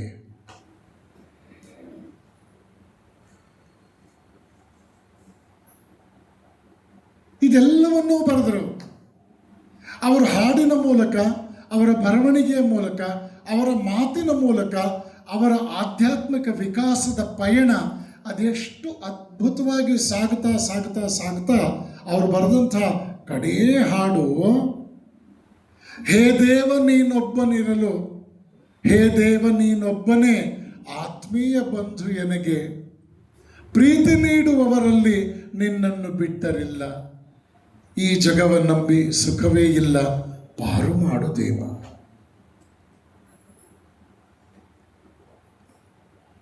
ಅವರ ಹಾಡುಗಳು ನಮಗೆ ಪರಿಚಯ, ಅವರ ಉಪನ್ಯಾಸಗಳು ಸಾಕಷ್ಟು ಪ್ರಚಲಿತ, ಅವರ ಅದ್ಭುತವಾದ ಮಾರ್ಗದರ್ಶನದ ನುಡಿಗಳು ಶಕ್ತಿ ಸಂಜೀವಿನಿ. ಪುರುಷೋತ್ತಮಾನಂದಜಿಯವರ ಹೆಸರು ಬೆಂಗಳೂರು ರಾಮಕೃಷ್ಣ ಮಠಕ್ಕೆ ಪರ್ಯಾಯವಾಯಿತು. ಕಾಲಕ್ರಮದಲ್ಲಿ ಕರ್ನಾಟಕದ ರಾಮಕೃಷ್ಣ ಮೂಮೆಂಟಲ್ಲಿ ಪುರುಷೋತ್ತಮಾನಂದರ ಹೆಸರು ಪರ್ಯಾಯವಾಯಿತು. ಕರ್ನಾಟಕದಿಂದ ಆಚೆಗೆ ಅವರು ಪ್ರಸಿದ್ಧರಾದರು. ಉತ್ತರ ಭಾರತದಲ್ಲೂ ಅವರನ್ನು ಪ್ರೀತಿ ಗೌರವದಿಂದ ಕಾಣುವಂಥ ಮಹಾತ್ಮರನ್ನು ಕಂಡಿದ್ದೇವೆ. ಭಾರತದ ಸಾಗರದ ಆಚೆಗೆ ಅವರು ಪ್ರಸಿದ್ಧರಾದರು. ಹಲವಾರು ಸಲ ಅಮೆರಿಕದಿಂದಲೂ ಅವರಿಗೆ ಆಹ್ವಾನ ಬಂತು, ಆದರೆ ಅವರು ಭಾರತವನ್ನು ದಾಟಿ ಹೊರಗೆ ಹೋಗೋದಕ್ಕೆ ಅಷ್ಟು ಆಸಕ್ತಿ ತೋರಿಸಲಿಲ್ಲ. ನಮ್ಮನ್ನೆಲ್ಲ ಕಳಿಸ್ಕೊಟ್ರು. ಪೂಜ್ಯ ಸ್ವಾಮಿ ನಿರ್ಭಯಾನಂದರು, ನಾನು ಮತ್ತು ಪೂಜ್ಯ ಸ್ವಾಮಿ ಯೋಗೇಶ್ವರಾನಂದರು 4ನೆಯ ವಿಶ್ವಧರ್ಮ ಸಮ್ಮೇಳನಕ್ಕೆ ಸ್ಪೇನ್ ದೇಶದ ಬಾರ್ಸಿಲೋನಾದಲ್ಲಿ 2004 ಜುಲೈ 7ರಿಂದ 14ನೇ ತಾರೀಕು ಅಲ್ಲಿ ನಡೆದ ಸಮ್ಮೇಳನಕ್ಕೆ ನಾವು ಹೋಗಿ ವಾಪಸ್ ಬಂದಮೇಲೆ, ಸ್ವಾಮೀಜಿ ನೀವು ಒಂದು ಸಲ ಫಾರಿನಿಗೆ ಹೋಗಿ ಬರ್ಬೇಕು ಸ್ವಾಮೀಜಿ ಅಂತ ನಾವೆಲ್ಲ ಪ್ರೀತಿಯಿಂದ ಕೇಳಿದಾಗ ಅವ್ರು ಹೇಳಿದರು, ನನ್ನ ಶಿಷ್ಯರು ವಿಶ್ವವೇದಿಕೆ ಮೇಲೆ ಮಾತನಾಡಿ ಬಂದಿದ್ದಾರೆ, ನನಗೇನೋ ಕಡಿಮೆ ಅಂತ ಹೇಳಿದರು. ಈ ಮಾತುಗಳೆಲ್ಲ ಅತ್ಯಂತ ಮನಸ್ಸಿಗೆ ಮುದ ನೀಡ್ತಕ್ಕಂಥ ಮಾತುಗಳು, ಸ್ಮರಣೀಯವಾದ ಮಾತುಗಳು. ಪೂಜ್ಯ ಸ್ವಾಮಿ ಪುರುಷೋತ್ತಮಾಂಜಿಯವರ ಬರವಣಿಗೆ, ಅವರ ಅದ್ಭುತವಾದ ಗಾಯನ, ಅವರ ಅದ್ಭುತವಾದ ಮಾತು ಮತ್ತು ಅವರು ಹೇಗೆ ನಾವು ರೂಪಿಸ್ಕೊಳ್ಬೇಕು ಅಂತ ತೋರಿಸಿಕೊಟ್ಟಂತಹ ಅಪೂರ್ವವಾದ ಮಾನವ ಸಂಬಂಧದ ಕಲೆ, ಇದು ಅದ್ಭುತ. ಒಂದು ಸಲ ಅವರ ದೃಷ್ಟಿಗೆ ಬಿದ್ದರೆ ನೀವು ಅಂದರೆ ತಪ್ಪಿಸ್ಕೊಡೋ ಹಾಗೆ ಇಲ್ಲ. ಅಷ್ಟೇ ಅಲ್ಲ, ನೀವು ಅವರ ದೃಷ್ಟಿಗೆ ಬೀಳಬೇಕು ಅಂದರೆ ನೀವು ಬಹಳ ವಿಶೇಷ ವ್ಯಕ್ತಿ ಆಗಿರಬೇಕು ಅಂತೇನೋ ಅನಿವಾರ್ಯ ಇರಲಿಲ್ಲ. ನಿಮ್ಮಲ್ಲಿ ಇರಬಹುದಾದ ಒಂದು ಸಣ್ಣ ಉತ್ತಮ ಗುಣವನ್ನು ಅವರು ಬಹಳ ದೊಡ್ಡ ರೀತಿಯಲ್ಲಿ ಆನಂದ ಪಡುವ ಹೃದಯವಂತರಾಗಿದ್ದರು. ಎಷ್ಟು ಚೆನ್ನಾಗಿ ಅವರ ಅಬ್ಸರ್ವೇಷನ್ ಇತ್ತು ಅಂತಂದರೆ, ನನ್ನ ಆತ್ಮೀಯರಾದ ನಿಮ್ಮ ಮುಂದೆ ಹೇಳ್ತಾ ಇದ್ದೆ, ಒಂದು ಸಲ ರೈಲಿನಲ್ಲಿ ಪ್ರಯಾಣ ಮಾಡ್ತಾ ಇದ್ದರು. ಚಹಾ ಮಾರುವವನು ಎಷ್ಟು ದೀರ್ಘವಾಗಿ ಚಾಯ್ ಅಂದ್ಕೊಂಡು ಹೋದ ಅಂದರೆ ಅವ್ರು ಹೇಳಿದ್ರು, ನೋಡು ವೇದ ಹೇಳೋದಕ್ಕೆ ಕರೆಕ್ಟಾಗಿದೆ, ಅವನ ಧ್ವನಿ ನಾಭಿಯಿಂದ ಬರ್ತಾ ಇದೆ, ಆ ಧ್ವನಿಯಲ್ಲಿ ಏನು ತಾಕತ್ತಿದೆಯೋ. ಅವ್ರ ಅಬ್ಸರ್ವೇಷನ್. ನಾವು ಯುವಕರೇನಾದರೂ ಮೀಸೆ ತತ್ವ ಬಿಟ್ಟರೆ ಕಾಲೇಜಿನಲ್ಲಿ ಓದೋ ಕಾಲದಲ್ಲಿ ಈ ಮೀಸೆ ತುಂಬ ಬೆಳಿಬಾರ್ದು, ಇಲ್ಲಿ ಕಟ್ಟಾಗಬೇಕು, ಇಲ್ಲಿ ಒಂದು ಅಜ್ಜಿ 32 ಹಲ್ಲು ಬಿದ್ದೋಗ್ಬಿಟ್ಟಿದೆ. ಅಜ್ಜಿ ತುಂಬ ಚೆನ್ನಾಗಿ ನಗ್ತಾ ಇದ್ರು. ಅದನ್ನ ತೋರಿಸಿ ನಮ್ಗೆ ಹೇಳೋರು, ನೋಡು ಅಜ್ಜಿಗೆ ಹಲ್ಲಿಲ್ಲ ಅನ್ನೋ ಯೋಚನೆನೇ ಇಲ್ಲ, ಎಷ್ಟು ಚೆನ್ನಾಗಿ ನಗ್ತಾ ಇದೆ ತಾಯಿ ಅನ್ನೋರು. ಹಲ್ಲಿಲ್ದಲೇ ಅವ್ರ ಬೊಚ್ಚಬಾಯಿ ನಗು ನೋಡ್ಬೇಕು ನೀವು. ನಿಮ್ಮ ಆಜುಬಾಜಲ್ಲಿ ಸಿಗ್ತಾರೆ, ನಿಮ್ಮ ಅದೃಷ್ಟ ಇದ್ರೆ. ಈಗೆಲ್ಲ ಕಟ್ಸ್ಕೊಂಡ್ಬಿಟ್ಟಿರ್ತಾರೆ. ಪ್ರತಿಯೊಂದು ವಿಷಯದಲ್ಲೂ ಕೂಡ ಅವರು ಅತ್ಯಂತ ಸೂಕ್ಷ್ಮ ಗ್ರಾಹಿಗಳಾಗಿದ್ದರು. ಅವರು ಯಾರನ್ನೂ ತಿರಸ್ಕರಿಸಿದವರಲ್ಲ, ಆದರೆ ಅತ್ಯಂತ ವಿವೇಚನೆಯ ವ್ಯಕ್ತಿತ್ವ ಅವರಲ್ಲಿ ಏನು ನಾವು ಗಮನಿಸಿದ್ದೇನು ಅಂತಂದರೆ, ನಮಗೆ ಜೀರ್ಣವಾಗುವಷ್ಟು ಪ್ರೀತಿಯನ್ನು ಕೊಡ್ತಾ ಇದ್ದರು. ನಮಗವರು ವಿಪರೀತ ಪ್ರೀತಿ ಕೊಟ್ಟು ಅಜೀರ್ಣ ಮಾಡ್ತಾ ಇರಲಿಲ್ಲ. ವಿಪರೀತ ಕೆಲಸ ಕೊಟ್ಟು ನಮ್ಮನ್ನು ಅಸಹಾಯಕರು ಮಾಡ್ತಾ ಇರಲಿಲ್ಲ. ವಿಪರೀತ ನಿರೀಕ್ಷೆ ಇಟ್ಕೊಂಡು ನಾವು ಫೇಲ್ ಆಗೋದಕ್ಕೆ ಬಿಡ್ತಾ ಇರಲಿಲ್ಲ. ಹಂತವಾಗಿ ಅವರು ಸ್ವಲ್ಪವೇ ಕೊಟ್ಟು ತಾಯಿ ಹಾಗೆ ಮೊದಲು ಎದೆ ಹಾಲು ಕೊಡ್ತಾಳೋ, ಆಮೇಲೆ ರಾಗಿ ಗಂಜಿ ಕೊಡ್ತಾಳೋ, ಆಮೇಲೆ ರವೆ ಗಂಜಿ ಕೊಡ್ತಾಳೋ, ಆಮೇಲೆ ರೊಟ್ಟಿ ಕೊಡ್ತಾಳೋ, ಕಡೆಗೆ ರಾಗಿ ಮುದ್ದೆ ತಿನ್ನಿಸಿ ಜಟ್ಟಿ ಮಾಡ್ತಾಳೋ, ಹಾಗೆಯೇ ಅವರು ಹಂತವಾಗಿ ತಮ್ಮ ಸಂಪರ್ಕಕ್ಕೆ ಬರ್ತಾ ಇದ್ದವರನ್ನ ಅವ್ರು ನೋಡ್ಕೊಳ್ತಾ ಇದ್ರು. ಅವರ ಈ ವೈಶಿಷ್ಟ್ಯ ರಾಮಕೃಷ್ಣರ ಬಗ್ಗೆ, ಶಾರದಾ ಮಾತೆಯವರ ಬಗ್ಗೆ, ವಿವೇಕಾನಂದರ ಬಗ್ಗೆ ಹಲವಾರು ಪುಸ್ತಕಗಳು ಬಂದಿದ್ದರೂ ಕೂಡ ಪುರುಷೋತ್ತಮಾಂಜಿಯವರ ಶೈಲಿಯಲ್ಲಿ ಆ ಪುಸ್ತಕಗಳು ಬಹಳ ವೈಶಿಷ್ಟ್ಯವನ್ನು ಪಡ್ಕೊಂಡಿದ್ದು. ಅವರು ಓದುವ ಶೈಲಿ, ಅವರು ಬರೆಯುವ ಶೈಲಿ, ಅವರ ಮಾತಿನ ಶೈಲಿ, ಅವರ ಹಾಡಿನ ಶೈಲಿ, ಅವರ ನಡವಳಿಕೆಯ ರೀತಿ ನೀತಿ, ಅವರು ಯುವಕರನ್ನು, ಸತ್ಸಂಗದ ತಾಯಂದರನ್ನು, ಸಮಾಜದಲ್ಲಿ ಸತ್ಕಾರ್ಯದಲ್ಲಿ ತೊಡಗಿಸ್ಕೊಂಡಂಥ ಜನರನ್ನು ಅದು ಎಷ್ಟು ವಿಶಿಷ್ಟವಾಗಿ ಅವರು ಹ್ಯಾಂಡಲ್ ಮಾಡ್ತಾ ಇದ್ರು ಅನ್ನೋದು ನೋಡೋದೇ ಒಂದು ಎಜುಕೇಷನ್ ಆಗಿತ್ತು. ನಾನು PUC ದಿನಗಳಿಗೆ ಬರೋದಕ್ಕೆ ಮೊದಲೇ ಪೂಜ್ಯ ಸ್ವಾಮೀಜಿಯವರ ದರ್ಶನ ನನಗೆ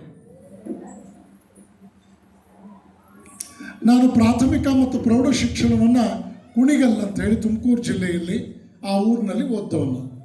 ಸಿದ್ಧಾರ್ಥ ಶಿಕ್ಷಣ ಸಂಸ್ಥೆ, ದೊಡ್ಡ ಕುಟುಂಬ. ಅಲ್ಲಿಂದ ಬೆಂಗಳೂರಿಗೆ ಹೋಗಬೇಕು ಅಂದರೆ ಆಗಿನ ಕಾಲದಲ್ಲಿ ಕಾರಣವಿಲ್ಲದೆ ಬೆಂಗಳೂರುವರೆಗೆ ಹೋಗೋದು ಒಂದು ರೀತಿಯಲ್ಲಿ ಕಾಸ್ಟ್ಲಿ ಅಫೇರ್. ಬಸ್ ಚಾರ್ಜು, ಜೊತೆಯಲ್ಲೊಬ್ಬರು ತಂದೆ ರಜೆ ಹಾಕಬೇಕು, ನಮ್ಮನ್ನು ಕರ್ಕೊಂಡು ಹೋಗಬೇಕು, ಬೇರೆಯವ್ರು ಕರ್ಕೊಂಡು ಹೋಗೋಕ್ಕಿಲ್ಲ. ನಿರ್ಭಯಾನಂದರು ಬೆಂಗಳೂರಿನಲ್ಲಿ ಅವ್ರು ಓದ್ತಾ ಇದ್ದರು, ನಾನು ಕುಣಿಗಲ್ನಲ್ಲಿದ್ದೆ. ತಂದೆ ರಜೆ ಹಾಕಿ ಕರ್ಕೊಂಡು ಹೋಗಬೇಕಾಗಿತ್ತು. ಆದರೂ ಪುರುಷೋತ್ತಮಾಂಜಿಯವ್ರನ್ನ ನೋಡಬೇಕು ಅನ್ನೋ ಒಂದು ತವಕ ಒಳಗೆ ಬಂದುಬಿಟ್ರೆ ಏನಾದರೂ ಕಾರಣ ಹುಡುಕ್ತಾ ಇದ್ದೆ ನಾನು. ಏನು ಕಾರಣ? ಸಣ್ಣ ಪುಟ್ಟ ಕಾರಣಗಳು ಕೆಲಸಕ್ಕೆ ಬರ್ತಿರ್ಲಿಲ್ಲ. ನಾನು ಎಷ್ಟೋ ಸಲ ಸುಳ್ಳು ಹೇಳ್ತಾ ಇದ್ದಿದ್ದುಂಟು ನಮ್ಮಪ್ಪ ಅಮ್ಮನಿಗೆ, ನನಗೆ ಯಾಕೋ ತುಂಬ ತಲೆನೋವು ಬರುತ್ತೆ, ತಲೆನೋವು. ನನ್ನ ಅದೃಷ್ಟಕ್ಕೆ ಕುಣಿಗಲ್ನಲ್ಲಿ ಕಣ್ಣಿನ ಡಾಕ್ಟ್ರ್ ಇರಲಿಲ್ಲ. ನಮ್ಮ ಕೆಲಿಗಾರ ಡಾಕ್ಟ್ರ್ ಹಾಗೆ ಯಾರಾದರೂ ಇದ್ದಿದ್ರೆ ನನಗೆ ಭಾಳ ಕಷ್ಟ ಆಗೋದು, ಅಲ್ಲೇ ಟೆಸ್ಟ್ ಮಾಡಿಬಿಡೋರು ಅಂತ. ಮಿಂಟೋ ಹಾಸ್ಪಿಟ್ಲಲ್ಲಿ ಕಣ್ಣು ಟೆಸ್ಟ್ ಮಾಡಿಸೋದಕ್ಕೆ ಅನಿವಾರ್ಯ. ನೋಡಿ, ತಲೆನೋವು ತಲೆ ಇದ್ರೆ ಮಾತ್ರ ಬರುತ್ತೆ ಅಂತಲ್ಲ, ಕಣ್ಣು ಪ್ರಾಬ್ಲಮ್ ಇದ್ರೂ ಬರುತ್ತೆ ಅಂತ ಹಿರಿಯರೊಬ್ಬರು ಹೇಳಿದ ಮಾತು ನಮ್ಮ ತಂದೆಗೆ ಭಾಳ ಇಷ್ಟವಾಯಿತು. ನನ್ನನ್ನು ಕರ್ಕೊಂಡು ಬೆಂಗಳೂರಿಗೆ ಹೊರಟರು. ಮಿಂಟೋ ಹಾಸ್ಪಿಟ್ಲಲ್ಲಿ ಪಾಪ ಅದೇ ಆಲ್ಫಾಬೆಟ್ಸ್ ಎಲ್ಲ ಓದಿಸಿದ್ರು. ನಮ್ಮ ತಂದೆ ಸಮಾಧಾನಕ್ಕೋಸ್ಕರ, ಡಾಕ್ಟ್ರ್ ಸಮಾಧಾನಕ್ಕೋಸ್ಕರ ಇರೋ ಎಲ್ಲ ಅಕ್ಷರಗಳು ಕರೆಕ್ಟಾಗಿ ಕಂಡ್ರೂ ಕೆಲವು ಕಡೆ ಎ ಅನ್ನೋದನ್ನ ಡಿ ಅಂತ, ಡಿ ಅನ್ನೋದನ್ನ ಜಿ ಅಂತ ಓದಿ ಆಮೇಲೆ ಡಾಕ್ಟ್ರು ಇದೆಲ್ಲ ಚೇಂಜ್ ಮಾಡಿ, ಏನಾಗಿಲ್ಲ, ಸ್ವಲ್ಪ ಸ್ಟ್ರೈನ್ ಆಗಿದೆ, ಭಯಪಡಬೇಕಾಗಿಲ್ಲ, ನೀರು ಜಾಸ್ತಿ ಕುಡಿ, ಒಂದೇ ಕಡೆ ಅಗಿಬೇಡ, ತಲೆನೋವು ಒಂದು ಕಡೆ ಬರುತ್ತೆ ಅಂತ ಡಾಕ್ಟ್ರು 50 ವರ್ಷದ ಹಿಂದೆ ಹೇಳಿದ್ದು ಇವತ್ತಿಗೂ ನೆನಪಿದೆ. ಅಲ್ಲಿಂದ 1 ಕಿಲೋಮೀಟರ್ ದೂರದಲ್ಲಿ ಬಸವನಗುಡಿ ರಾಮಕೃಷ್ಣಾಶ್ರಮಕ್ಕೆ ಆ ನೆಪದಲ್ಲಿ ಹೋಗೋದು. ಪುರುಷೋತ್ತಮಾಂಜಿ ಸಿಕ್ಕೇ ಸಿಗ್ತಾರೆ. ಏನು ಅಜ್ಜನ ಮನೆಯಲ್ಲಿ ಅಮ್ಮನ ಮನೆಯಲ್ಲಿ ಕುಣ್ಕೊಂಡು ಓಡಾಡುತ್ತಲ್ಲ ಮಕ್ಕಳು, ಯಾರ ಹಂಗೂ ಇಲ್ಲ, ಯಾರ ಭಯವೂ ಇಲ್ಲ. ಆ ರೀತಿಯ ದಿನಗಳನ್ನು ಕಂಡದ್ದುಂಟು. ಸ್ವಾಮೀಜಿ ನಮ್ಮನ್ನು ಅಷ್ಟು ಪ್ರೀತಿಯಿಂದ ಕಂಡವರು, ಬಹಳ ವಿಶ್ವಾಸದಿಂದ ಕಂಡವರು. ಅವ್ರ ಬಗ್ಗೆ ನಿರ್ಭಯಾನಂದರು ಹೇಳ್ತಾ ಇದ್ರು, ನೀನು ನಿಜವಾದ ಸನ್ಯಾಸಿನ ನೋಡಬೇಕು ಅಂತಿದ್ರೆ ಬಾ, ಬೆಂಗಳೂರಿಗೆ ತೋರಿಸ್ತೀನಿ ನಾನು. ದೇವರು ಕಣೋ, ದೇವ್ರು ನೋಡಿದಾಗತ್ತೆ. ನಿನ್ನೆ ನಿರ್ಭಯಾನಂದ ಆರ್ಟಿಕಲ್ ಬರೆದಿದ್ದಾರೆ ವಿಜಯವಾಣಿ ಪೇಪರ್ನಲ್ಲಿ, ನೋಡಿ. ಅದು ಒಂದು ತುಣುಕು ಅಷ್ಟೇ, ಒಂದು ತುಣುಕು, ಒಂದು ಸವಿಸ್ಮರಣೆ. ಸ್ವಾಮೀಜಿ ಎಷ್ಟು ಡಿಸಿಪ್ಲಿನ್ ಗೊತ್ತಾ? ಹೀಗೆ ಕೈ ಹಿಡಿಯೋರು ನಮ್ಮ ಮುಂದೆ, ಈ ಕೈ ಮುಟ್ಟೋ ಅನ್ನೋ, ಅವ್ರ ಕೈ ಮುಟ್ಟಿದ್ರೆ ಎಷ್ಟು ಗಟ್ಟಿಯಾಗಿ ಕಬ್ಬಣ ಇದ್ದಾಗಿರು. ಯುವಕರು ಹೀಗೆ ಬೆಳೆಸ್ಕೋಬೇಕು ಅಂತ ಹೀಗೆ ತೋರಿಸೋರು. ಅವರು ನಮ್ಮ ಕೈ ಹೀಗೆ ತೋರಿಸ್ಬೇಕಾದ್ರೆ ಅವರು 47-48 ವಯಸ್ಸಿನವರು. ನಾವೆಲ್ಲ 14-15 ವರ್ಷದ ಮಕ್ಕಳು. ಗಟ್ಟಿಯಾಗಿ ಅವ್ರನ್ನ ನೋವು ಮಾಡಬೇಕು, ಅವರು ನೋವಾಗ್ತಿದೆ ಅನ್ನಲಿ ಅನ್ನೋವರೆಗೆ ನಾವು ಏನು ಮಾಡಿದ್ರು ಜಗ್ತಾ ಇರಲಿಲ್ಲ. ಅವರು ಗಟ್ಟಿ ಶರೀರ, ಡಿಸಿಪ್ಲಿನ್ಡ್ ಲೈಫ್, ಬಹಳ ಶಿಸ್ತುಬದ್ಧ ಜೀವನ, ಬಹಳ ಆನಂದದಾಯಕವಾದ ಜೀವನ. ನಿಜವಾದ ಅರ್ಥದಲ್ಲಿ ಒಬ್ಬ ಸನ್ಯಾಸಿ ಪ್ರಪಂಚವನ್ನು, ಇಡೀ ಪ್ರಪಂಚ ದೇವರ ಸೃಷ್ಟಿ, ಇದು ದೇವರು ಮಕ್ಕಳಿಗಾಗಿ ಮಾಡಿಟ್ಟಂತಹ ಒಂದು ಆಟದ ಮೈದಾನ ಅನ್ನೋದು ಹೇಗೋ ಹಾಗೆ ಅವ್ರನ್ನ ಎಂಜಾಯ್ ಮಾಡ್ತಾ ಇದ್ರು. ನನ್ನ ಬದುಕಿನಲ್ಲಿ ಅವರು ನನಗೆ ವಿದ್ಯಾರ್ಥಿ ದೆಸೆಯಲ್ಲೇ ದೊರೆತದ್ದು ನನ್ನ ಭಾಗ್ಯ. ಬೆಂಗಳೂರಿಗೆ ಬಂದೆ, ಅವರೇ ನನ್ನನ್ನು ಬೆಂಗಳೂರಿಗೆ ಕರೆಸ್ಕೊಂಡ್ರು ವಿದ್ಯಾಭ್ಯಾಸಕ್ಕೋಸ್ಕರ. ರಾಮಕೃಷ್ಣಾಶ್ರಮದಲ್ಲಿ ಸೀಟ್ ಕೊಟ್ಬಿಟ್ರು ಹಾಸ್ಟೆಲಲ್ಲಿ. ನ್ಯಾಷನಲ್ ಕಾಲೇಜಲ್ಲಿ ನನಗೆ ಸೀಟ್ ಸಿಗಲಿಲ್ಲ, ರಿಜೆಕ್ಟ್ ಆಗೋಯ್ತು. ಪರ್ಸೆಂಟೇಜ್ ನಮ್ಮ ಸ್ಕೂಲ್ನಲ್ಲಿ ನಾನು ಟಾಪರ್ ಆದರೂ ಕೂಡ ಬೆಂಗಳೂರಿನ ಮೆರಿಟ್ ಮುಂದೆ ನಾನು ಕಾಂಪೀಟ್ ಮಾಡೋಕ್ಕಾಗಲಿಲ್ಲ. ನ್ಯಾಷನಲ್ ಕಾಲೇಜಲ್ಲಿ ಸೀಟ್ ಇಲ್ಲ ಅಂದರು. ಆಗ ನಾನು ಸ್ವಾಮೀಜಿಯವ್ರ ಹತ್ರ ನನ್ನ ಅಸಹಾಯಕತೆ ಹೇಳ್ಕೊಂಡೆ. ಅವ್ರು ಹೇಳಿದರು, ನಿನಗೆ ರಾಮಕೃಷ್ಣ ಆಶ್ರಮದಲ್ಲಿ ಸೀಟ್ ಕೊಡಿಸಿದ್ದೀನಿ, ನ್ಯಾಷನಲ್ ಕಾಲೇಜಲ್ಲಿ ನೀನೇ ಸೀಟ್ ತಗೋಬೇಕು. ನಿರ್ಭಯಾನಂದರು ಬಹಳ ಪ್ರತಿಭಾವಂತ ವಿದ್ಯಾರ್ಥಿ. ಅವ್ರಿಗೊಬ್ಬರು ಸಂಸ್ಕೃತ್ ಪ್ರೊಫೆಸರ್ ಇದ್ದರು, ವರದ ದೇಶಕಾಚಾರ್ ಅಂತ. ಅವ್ರ ಮುಂದೆ ಪೂಜ್ಯ ರಂಗಪ್ರಿಯ ಸ್ವಾಮಿಗಳು ಅಂತ ಆದರು. ಭಾರತ ದರ್ಶನಕ್ಕೆ ಭಾಳ ದೊಡ್ಡ ಕೆಲಸ ಮಾಡಿದಂಥವ್ರು. ಅವರು ನಿರ್ಭಯಾನಂದರನ್ನು ಎಷ್ಟು ಪ್ರೀತಿಯಿಂದ ಕಾಣೋರು ಅಂದರೆ, ನಮ್ಮ ಹಿಂದೂ ಸಂಪ್ರದಾಯದ ಹಬ್ಬಗಳ ದಿವಸ ನಿರ್ಭಯಾನಂದರೇ ಅವ್ರ ಮನೆಗೆ ಪೂಜೆಗೆ ಹೋಗಿ ಪೂಜೆ ಮಾಡಿಸಿ ಪಾಠ ಮಾಡ್ತಾ ಇದ್ದ ಗುರುಗಳು ಮತ್ತು ಅವರ ಇಡೀ ಕುಟುಂಬದವರು ನಿರ್ಭಯಾನಂದರಿಗೆ ನಮಸ್ಕಾರ ಮಾಡೋರು. ನೀನು ಸುಬ್ರಹ್ಮಣ್ಯ ಸ್ವರೂಪ, ನೀನು ವಟು ಬ್ರಹ್ಮಚಾರಿ ಅಂತ ನಿರ್ಭಯಾನಂದರನ್ನು ಬಹಳ ಪ್ರೀತಿಯಿಂದ ಕಂಡವರು ಪ್ರೊಫೆಸರ್ ವರದ ದೇಶಕಾಚಾರ್ಯವರು. ಅವ್ರ ಬಗ್ಗೆ ಒಂದು ವಿಶೇಷತೆ ಇತ್ತು. ಅವ್ರು ಬೆಳಗ್ಗೆ 4 ಗಂಟೆಗೆ ಹೇಳ್ತಾರೆ, 5 ಗಂಟೆಗೆ ಪೂಜೆ ಕೂತ್ಕೊಳ್ತಾರೆ, 6 ಗಂಟೆಗೆ ಪೂಜೆ ಮುಗಿಸ್ತಾರೆ, ಅರ್ಘ್ಯ ಪಾತ್ರೆ ಹಿಡ್ಕೊಂಡು ಆಚೆಗೆ ಬರ್ತಾರೆ, ತುಳಸಿ ಕಟ್ಟೆನಲ್ಲಿ ಜಲ ವಿಸರ್ಜನೆ ಮಾಡ್ತಾರೆ. ಆಗ ಅವ್ರನ್ನ ಏನು ಕೇಳಿದ್ರು ಕೂಡ ಕೊಟ್ಬಿಡ್ತಾರೆ. ಇದೊಂದು ಸೂಕ್ಷ್ಮದಲ್ಲಿ ನಾನು ನಿರ್ಭಯಾನಂದರು ಅವ್ರ ಮನೆ ಹತ್ರ ಹೋದ್ವಿ. ಬೆಳಗ್ಗೆ 6 ಗಂಟೆಗೆ ಅವ್ರು ಬಂದರು. ನಾನು ಗಟ್ಟಿಯಾಗಿ ಅವ್ರ ಪಾದ ಹಿಡ್ಕೊಂಡೆ. ಯಾರಪ್ಪ ನೀನು ಅಂದರು. ನಮ್ಮ ಅಣ್ಣ ಇವರು ಅಂತ ತೋರಿಸ್ದೆ ನಿರ್ಭಯಾನಂದರನ್ನ. ಓ ಬಾ, ಏನಪ್ಪ ಶಿವಕುಮಾರ, ಏನು ಬಂದೆ ಅಂತ ಕೇಳಿದ್ರು. ಇವನಿಗೆ ರಾಮಕೃಷ್ಣ ಆಶ್ರಮದಲ್ಲಿ ಸೀಟ್ ಕೊಟ್ಬಿಟ್ಟಿದ್ದಾರೆ, ನ್ಯಾಷನಲ್ ಕಾಲೇಜಲ್ಲಿ ಸಿಗಲಿಲ್ಲ. ಹೌದಾ? ನ್ಯಾಷನಲ್ ಕಾಲೇಜಲ್ಲಿ ಸೀಟ್ ಸಿಗೋದು ಸುಲಭಪ್ಪ, ರಾಮಕೃಷ್ಣ ಆಶ್ರಮದಲ್ಲಿ ಸಿಗೋದು ಕಷ್ಟ. ಅಲ್ಲಿ ಸಿಕ್ಬಿಟ್ಟಿದೆ ಅಂತಂದರೆ ಯೋಚನೆ ಮಾಡಬೇಕಾದ್ದೆ ಅಂತ ಬೆಲ್ ಹೊಡೆದ್ರು. ಗ್ರೌಂಡ್ ಫ್ಲೋರ್ನಿಂದ ಕಾಲೇಜಿನ ಪ್ರಿನ್ಸಿಪಾಲರಾಗಿದ್ದ ದೇಶಕಾಚಾರ್ಯರು, ಆ ಮಗು ಗಲಾಟೆ ಮಾಡಿಸ್ಬೇಡಿ,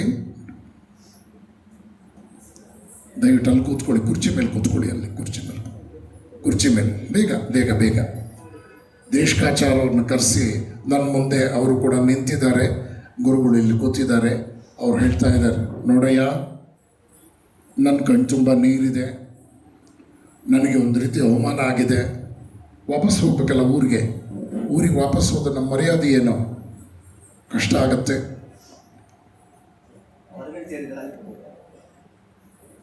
ಆದ್ದರಿಂದ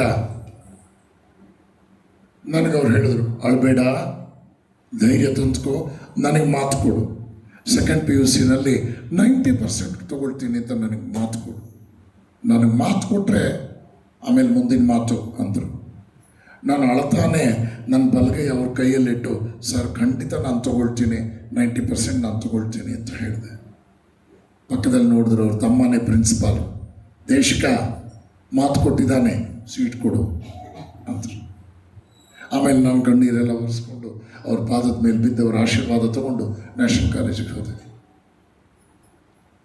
ಕಾಲೇಜಿನಲ್ಲಿ ಬಹಳ ಉತ್ತಮ ಸಂಸ್ಥೆಗಳಿಂದ ಬಂದಂಥವರು. ನಾನು ಒಂದು ದೊಡ್ಡ ಹಳ್ಳಿ ಕುಣಿಗಲ್ಲು, ಅಲ್ಲಿಂದ ಹೋದವನು. ಅವರೆಲ್ಲ ಇಂಗ್ಲೀಷ್ನಲ್ಲಿ ಮಾತನಾಡ್ತಾರೆ. ನನಗೆ ಅವರಷ್ಟು ಒಳ್ಳೆ ಇಂಗ್ಲೀಷ್ ಬರಲ್ಲ. ಪಾಠ ಎಲ್ಲ ಇಂಗ್ಲೀಷ್ ಮೀಡಿಯಮ್ನಲ್ಲಿ ಜೋರಾಗಿ ನಡೆದಿದೆ. ಕಷ್ಟಪಟ್ಟು ಕೇಳ್ತಾ ಇದ್ದೀನಿ. 15 ದಿವಸ ಆಯಿತು. ಆಮೇಲೆ ಪುರುಷೋತ್ತಮಾಜಿಯವ್ರ ಹತ್ರ ಹೋದೆ. ಸ್ವಾಮೀಜಿ, ನಮ್ಮೂರಿಗೆ ನಾನು ಹೊರಟೋಗ್ತೀನಿ, ನನಗೆ ಈ ಬೆಂಗಳೂರು ಸಹವಾಸ ಬೇಡ, ಈ ಬೆಂಗಳೂರು ನನಗೆ ಬೇಡ. ಒಬ್ಬೊಬ್ಬರು ನೋಡಿದ್ರು ಕೂಡ ನನಗೊಂದೊಂದು ರೀತಿ ಭಯ. ಎಲ್ಲರೂ ಘಟಾನುಘಟಿಗಳು ಅಂತ ನನ್ನ ಕಥೆಯನ್ನು ಕೆಲವು ನಿಮಿಷಗಳು ಹೇಳಿದೆ. ಶಾಂತವಾಗಿ ಕೇಳ್ತಾ ಇದ್ರು. ಆಗ ಅವರು ಒಂದು ಮಾತು ಹೇಳಿದ್ರು, ನೀನು ಸಮುದ್ರದಲ್ಲಿ ಈಜಬೇಕು ಅಂತ ಬೆಂಗಳೂರಿಗೆ ಕರ್ಕೊಂಡು ಬಂದೆ ನಾನು, ನೀನು ನಮ್ಮ ಕುಣಗಲ್ ಕೆರೆನೇ ಸಾಕು ಅಂತೀಯ, ಇನ್ನೂ ಒಂದು 2 ತಿಂಗಳು ನೋಡು, ಆಗಲಿಲ್ಲ ಅಂದ್ರೆ ಹೊರಟುಬಿಡು. ಆದರೆ ನನಗನ್ಸುತ್ತೆ ನೀನು ಸೋಲಲ್ಲ, ಮಾಡು. ನಾನು ನ್ಯಾಷನಲ್ ಕಾಲೇಜ್ ಸೇರೋದಕ್ಕೆ ಮೊದಲು ನಾನು ಬೆಂಗಳೂರಿಗೆ ಬಂದಾಗ ಮೊಟ್ಟ ಮೊದಲ ಭೇಟಿ ಅಂತ ಹೇಳ್ತಾ ಇದ್ನಲ್ಲ, ಆ ಸಂದರ್ಭದ ನಿಮಗೆ ನನ್ನ ಮಾತೆಲ್ಲ ಇಷ್ಟ ಆಗ್ತಾ ಇದೆಯಾ? ಆ ಸಂದರ್ಭದಲ್ಲಿ ನನ್ನ ತಂದೆ, ಜನ್ಮ ಕೊಟ್ಟ ಪೂಜ್ಯ ತಂದೆ, ಅವರು ಬಹಳ ದೊಡ್ಡ ವ್ಯಕ್ತಿತ್ವ ಅವ್ರದ್ದು. ನನಗೆ ಮೊದಲನೇ ಗುರುಗಳು ನನ್ನ ತಂದೆನೇ. ಆನಂತರ ಪೂಜ್ಯ ಸ್ವಾಮಿ ಪುರುಷೋತ್ತಮಾನಂದರು. ಜನ್ಮ ಕೊಟ್ಟ ತಂದೆ ಕೇವಲ ಜನ್ಮ ಕೊಟ್ಟಿದ್ದಲ್ಲ, ಕೇವಲ ಒಂದಷ್ಟು ಓದಿಸಿದ್ದಲ್ಲ, ಬಹಳ ದೊಡ್ಡ ಸಾಹಸಿಗರು ನನ್ನ ತಂದೆ. ಬಹಳ ಧಾರ್ಮಿಕರು, ನಿಷ್ಠಾವಂತರು. ಅನ್ಯಾಯದ ಮಾರ್ಗದಲ್ಲಿ 1 ರೂಪಾಯಿ ಮುಟ್ಟಲಿಲ್ಲ. 5 ಗಂಡು ಮಕ್ಕಳಲ್ಲಿ 4 ಜನ ಸನ್ಯಾಸಿಗಳಾಗಿ ಮನೆ ಬಿಟ್ಟು ಹೊರಟಾಗ ಕಣ್ಣಲ್ಲಿ ನೀರು ಬರಲಿಲ್ಲ. ಎಂದೂ ಕೂಡ ಅವರು ನಮ್ಮನ್ನು ಆಧ್ಯಾತ್ಮಿಕವಾಗಿ ನಿರಾಕರಿಸಲಿಲ್ಲ. ನಮ್ಮ ಬಗ್ಗೆ ಒಂದೇ ಒಂದು ನೋವಿನ ಮಾತು ನೆಂಟರಿಷ್ಟು ಬಂಧು ಬಳಗದ ಮುಂದೆ ಹೇಳ್ಕೊಳ್ಳಿಲ್ಲ. ಯಾವುದೇ ಕಾರಣಕ್ಕೂ ಮುಂದಿಟ್ಟ ಹೆಜ್ಜೆ ನಿರ್ಧಾರ ಮಾಡಿಟ್ಟಿದ್ದೀರಾ, ಹಿಂದಕ್ಕೆ ತೆಗಿಬಾರದು ಅಂತ ಹೇಳ್ತಾ ಇದ್ದರು. ನಾನು ವಿದ್ಯಾರ್ಥಿಯಾಗಿ ಹೈಸ್ಕೂಲ್ನಲ್ಲಿದ್ದಾಗ ಪುರುಷೋತ್ತಮಾಜಿಯವ್ರು ನೋಡೋಕೆ ನಮ್ಮ ತಂದೆ ಜೊತೆ ಹೊರಟೆ. ಆ ರೆಡಾಕ್ ಸೈಡ್ ಮೆಟ್ಲುಗಳನ್ನು ಜೋರಾಗಿ ಕುಣ್ಕೊಂಡು ಹತ್ತದೆ. ನಿಧಾನ ಒಂದು ಕಡೆ ಬಂದಾಗ ಗಂಭೀರವಾಗಿ ನಡ್ಕೋಬೇಕು, ಅಂತ ತಂದೆ ಕೊಡ್ತಾ ಇದ್ದ ಎಚ್ಚರಿಕೆ ಮಾತುಗಳು ಲೆಕ್ಕನೇ ಇಲ್ಲ. ಯಾಕಂದರೆ ಪುರುಷೋತ್ತಮಾಜಿ ಹತ್ರ ನಾನು ಹೋಗ್ತಾ ಇರೋದು ಅಂತ. ಅವರಿಬ್ಬರು ನಿಂತು ಅವ್ರು ಮಾತನಾಡ್ತಾ ಇದ್ದಾಗ ಮಾತಿನ ಮಧ್ಯದಲ್ಲಿ ಒಂದು ಮಾತು ಇವತ್ತಿಗೂ ನನ್ನ ಮನಸ್ಸಿನಲ್ಲಿ ಇಂಪ್ರಿಂಟ್ ಆಗಿದೆ. ಪುರುಷೋತ್ತಮಾಜಿ ಹೇಳಿದರು, ಓಹೋ, ನೀವು ಕುಣಿಗಲ್ಲಿಂದ ಬಂದವರಾ? ಕುಣಿಗಲ್ಲಿಂದನಾ? ನಾನು ಸನ್ಯಾಸಿ ಆಗೋದಕ್ಕೆ ಮೊದಲು ಆಲ್ ಇಂಡಿಯಾ ರೇಡಿಯೋದಲ್ಲಿ ಮೂಡಲ್ ಕುಣಗಲ್ ಕೆರೆ ನೋಡೋಕೊಂದು ವೈಭೋಗ ಹಾಡಿದ್ದೆ ನಾನು ಅಂತ ಕೇಳಿದ್ದೀನಿ. ನೀವೆಲ್ಲ ಪಿ ಕಾಳಿಂಗರಾಯರು ಬರೆದಿದ್ದಾರೆ. ಮೂಡಲ್ ಕುಣಗಲ್ ಕೆರೆ ನೋಡೋಕೊಂದು ವೈಭೋಗ ಹಾಡನ್ನು ನಾನು ಹಾಡಿದ್ದೆ ಅಂದರು ಸ್ವಾಮೀಜಿ. ನಮ್ಮ ತಂದೆ ಬಹಳ ಧನ್ಯತೆಯಿಂದ ಹೇಳಿದರು, ನೀವು ಮೂಡಲ್ ಕುಣಗಲ್ ಕೆರೆ ನೋಡೋಕೊಂದು ವೈಭೋಗ ಹಾಡಿದ್ರಿ ಅಲ್ವಾ, ಆ ಕೆರೆನ ನಾನು ಈಜಿದ್ದೀನಿ ಅಂದರು.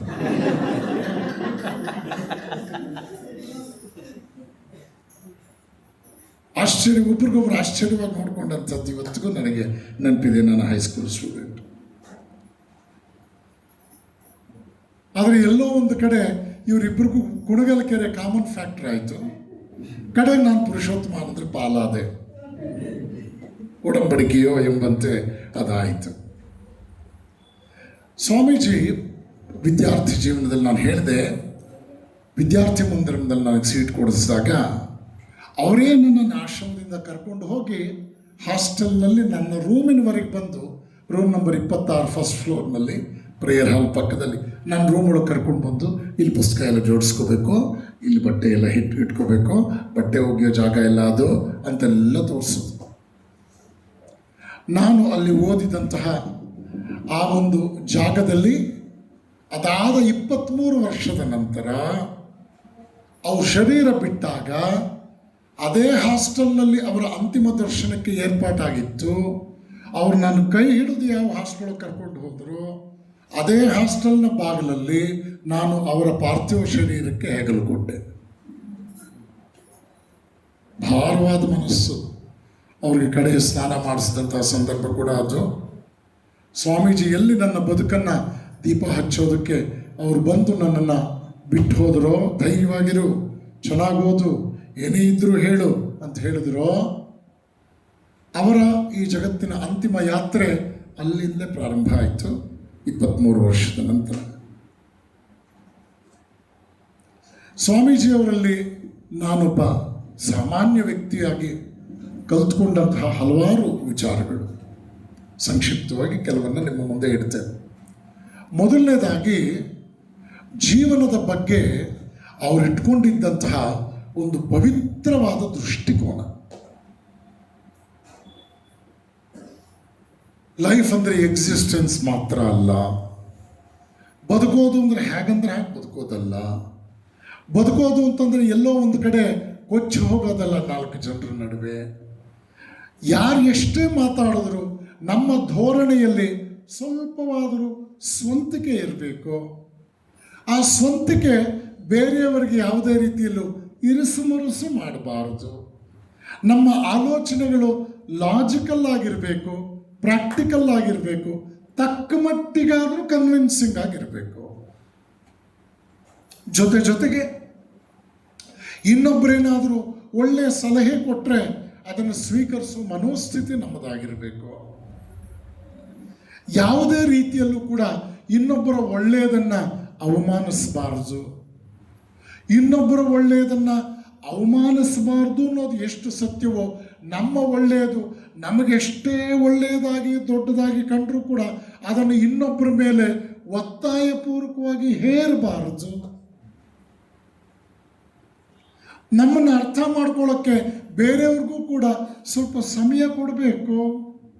ನಾನು ಇಷ್ಟು ಒಳ್ಳೆಯವನಾಗಿದ್ದೀನಿ, ನಿಮ್ಗೆ ಯಾರಿಗೂ ನಾನು ಅರ್ಥ ಆಗಲಿಲ್ಲ ಅಂತ ಕೊರಗೋದು ನಿನ್ನದೇ ಸೃಷ್ಟಿ. ನೀನು ಅಷ್ಟು ಬೇಗ ಅರ್ಥ ಆಗಬೇಕು ಅನ್ನೋ ಅನಿವಾರ್ಯತೆ ಪ್ರಪಂಚಕ್ಕೇನೂ ಇಲ್ಲ. ಈ ಪ್ರಪಂಚದಲ್ಲಿ ಯಾರೂ ಅನಿವಾರ್ಯವಲ್ಲ. ಅವತಾರ ಪುರುಷನೂ ಕೂಡ ಒಂದು ಎಕ್ಸಿಟ್ ಇಟ್ಕೊಂಡು ಹೊರಟೋಗ್ತಾನೆ. ಅವನ ತತ್ವ ಅನಿವಾರ್ಯ ಆಗುತ್ತೆ. ಸ್ವತಃ ವಿವೇಕಾನಂದರೇ ಹೇಳಿದ್ದಾರೆ, ರಾಮಕೃಷ್ಣ ಮಹಾಸಂಘಕ್ಕೆ ಈ ವಿವೇಕಾನಂದ ಕೂಡ ಅನಿವಾರ್ಯ ಅಲ್ಲ. ಒಂದು ಮುಷ್ಟಿ ಮರಳನ್ನು ತೆಗೆದುಕೊಂಡು ಹೀಗೆ ಎರಚಿದ್ರೆ ರಾಮಕೃಷ್ಣರು ಅದರಲ್ಲಿ ಎಷ್ಟು ಮರಳಿನ ಕಾಳುಗಳಿದೆಯೋ ಒಂದೊಂದು ಕಣವನ್ನು ಒಬ್ಬ ವಿವೇಕಾನಂದನನ್ನಾಗಿ ರೂಪಿಸುವಲ್ಲ ತಾಕತ್ತು ಶ್ರೀರಾಮಕೃಷ್ಣರಿಗಿರಬೇಕಾದ್ರೆ ಈ ನರೇಂದ್ರ ರಾಮಕೃಷ್ಣರಿಗೆ ಅನಿವಾರ್ಯ ಅಲ್ಲ. ಇದೆಲ್ಲವೂ ಕೂಡ ಈ ಪರಂಪರೆಯಲ್ಲಿ ಬಹಳ ವಿಶೇಷವಾಗಿ ಬದುಕಿದಂತಹ ಸನ್ಯಾಸಿಗಳ ಬದುಕಿನಲ್ಲಿ ನಾವು ನೋಡಬಹುದು. ಪೂಜ್ಯ ಸ್ವಾಮೀಜಿಯವರ ಹ್ಯಾಂಡ್ ರೈಟಿಂಗ್ ನೀವು ನೋಡಬೇಕು, ಆಶ್ರಮದಲ್ಲಿ ಸಿಗುತ್ತೆ, ನೀವು ನೋಡಬೇಕು. ಅವರ ಹ್ಯಾಂಡ್ ರೈಟಿಂಗೇ ಒಂದು ಆನಂದ. ಅವರು ಪತ್ರಗಳಿಗೆ ಉತ್ತರಿಸ್ತಾ ಇದ್ದ ರೀತಿ ನೋಡಬೇಕು. ಕೆಲವೊಮ್ಮೆ ಮಕ್ಕಳು ಬರೆದ ಪತ್ರಕ್ಕೂ ಅವರು ಉತ್ತರಿಸೋರು. ಆ ಮಕ್ಕಳು ಸ್ವಲ್ಪ ಗ್ಯಾಪ್ ಬಿಟ್ಟು ಬಿಟ್ಟು ಬಿಟ್ಟು ಬರೆದಿರೋರು, ಬಿಟ್ವೀನ್ 2 ಲೈನ್ಸ್ ಅವರು ಉತ್ತರ ಬರೆದುಬಿಟ್ಟಿರೋರು ಬೇರೆ ಇಂಕಲ್ಲಿ.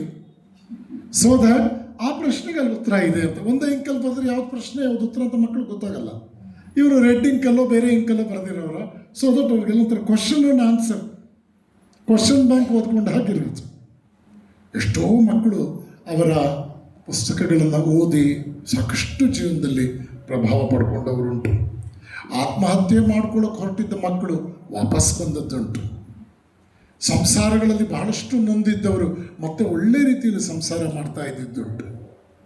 ಪ್ರತಿ ದಿವಸ ತಲೆ ಮೇಲೆ ಮಂಕ್ರಿನಲ್ಲಿ ತರಕಾರಿ ಕೂಗ್ಕೊಂಡು ಮಾಡ್ತಾ ಇದ್ದಂತಹ ಒಬ್ಬನನ್ನು ಕರೆದು, ನೋಡು ನೀನು ಪ್ರಾಮಾಣಿಕವಾಗಿ ಕೆಲಸ ಮಾಡೋ ಹಾಗಾದರೆ, ದೇವ್ರ ಮುಂದೆ ನೀನು ಒಪ್ಕೊಳ್ಳೋ ಹಾಗಾದರೆ ಇನ್ಮೇಲೆ ಹೊರಬೇಡ, ತಳ್ಳೋದು ಮಾಡಿಕೊಡ್ತೀನಿ ಅಂತ ಆತನಿಗೆ ಆಗಿನ ಕಾಲಕ್ಕೆ ಕೆಲವು ₹1000 ಕೊಟ್ಟು ತಳ್ಳೋ ಗಾಡಿ ಕೊಟ್ಟು ಅವನಿಗೆ ತರಕಾರಿ ಮಾರೋದಕ್ಕೆ ಅವಕಾಶ ಮಾಡಿಕೊಟ್ರು. ಎಷ್ಟೋ ಸಲ ಆಶ್ರಮಕ್ಕೆ ಬರ್ತಾ ಇದ್ದಂತಹ ದಂಪತಿಗಳು, ತಾಯಂದರು, ತಾನೇ ಚಿಕ್ಕ ಚಿಕ್ಕ ಮಕ್ಕಳನ್ನು ಹೊತ್ಕೊಂಡು ಬರ್ತಾ ಇರೋರು, ಅವರು ತಾಯಂದರು ಕೃಷಿಡಾಗಿರೋದನ್ನು ಕಂಡು ಸ್ವಾಮೀಜಿ ಭಕ್ತರ ಹತ್ರ ಹೇಳೋದಷ್ಟೆಲ್ಲ ಕಲೆಕ್ಟ್ ಮಾಡಿಸಿಟ್ಟಿರು, ಒಂದು ಬೋರ್ನ್ವಿಟಾ, ಒಂದು ಹಾರ್ಲಿಕ್ಸು, ಈ ಥರದ್ದೆಲ್ಲ ಕೊಟ್ಟು ಆರೋಗ್ಯ ಚೆನ್ನಾಗಿ ನೋಡ್ಕೋ, ಇಲ್ಲದೇ ಇದ್ರೆ ನಿನ್ನ ಮಕ್ಕಳಿಗೆ ಬೆಳವಣಿಗೆ ಕಷ್ಟ ಆಗುತ್ತೆ, ನೀನು ಊಟ ತಿಂಡಿ ಮಾಡೋಕ್ಕಾಗತ್ತಾ, ಸರಿಯಾಗಿ ಗಮನಿಸು. ಅಷ್ಟರ ಮಟ್ಟಿಗೆ ಒಬ್ಬ ಮನುಷ್ಯನ ಸಾಮಾನ್ಯ ಅವಶ್ಯಕತೆಯನ್ನು, ಅದರಲ್ಲೂ ತಾಯಂದರ ಬಗ್ಗೆ ಶಾರದಾ ಮಾತೆಯವ್ರನ್ನ ಅವರು ಅದೆಷ್ಟು ಸ್ವೀಕರಿಸಿದ್ರು ಅಂತಂದರೆ, ಅವರ ಬದುಕಿನಲ್ಲಿ ಪ್ರತಿಯೊಬ್ಬ ತಾಯಿಯಲ್ಲೂ ಶಾರದಾ ಮಾತೆಯನ್ನೇ ಕಂಡರು. ಇದನ್ನು ನಾವು ಬಹಳ ಹತ್ತಿರದಿಂದ ಕಂಡವರಾದ್ದರಿಂದ ನಿಮ್ಮ ಮುಂದೆ ಹಂಚಿಕೊಳ್ತಾ ಇದ್ದೇವೆ.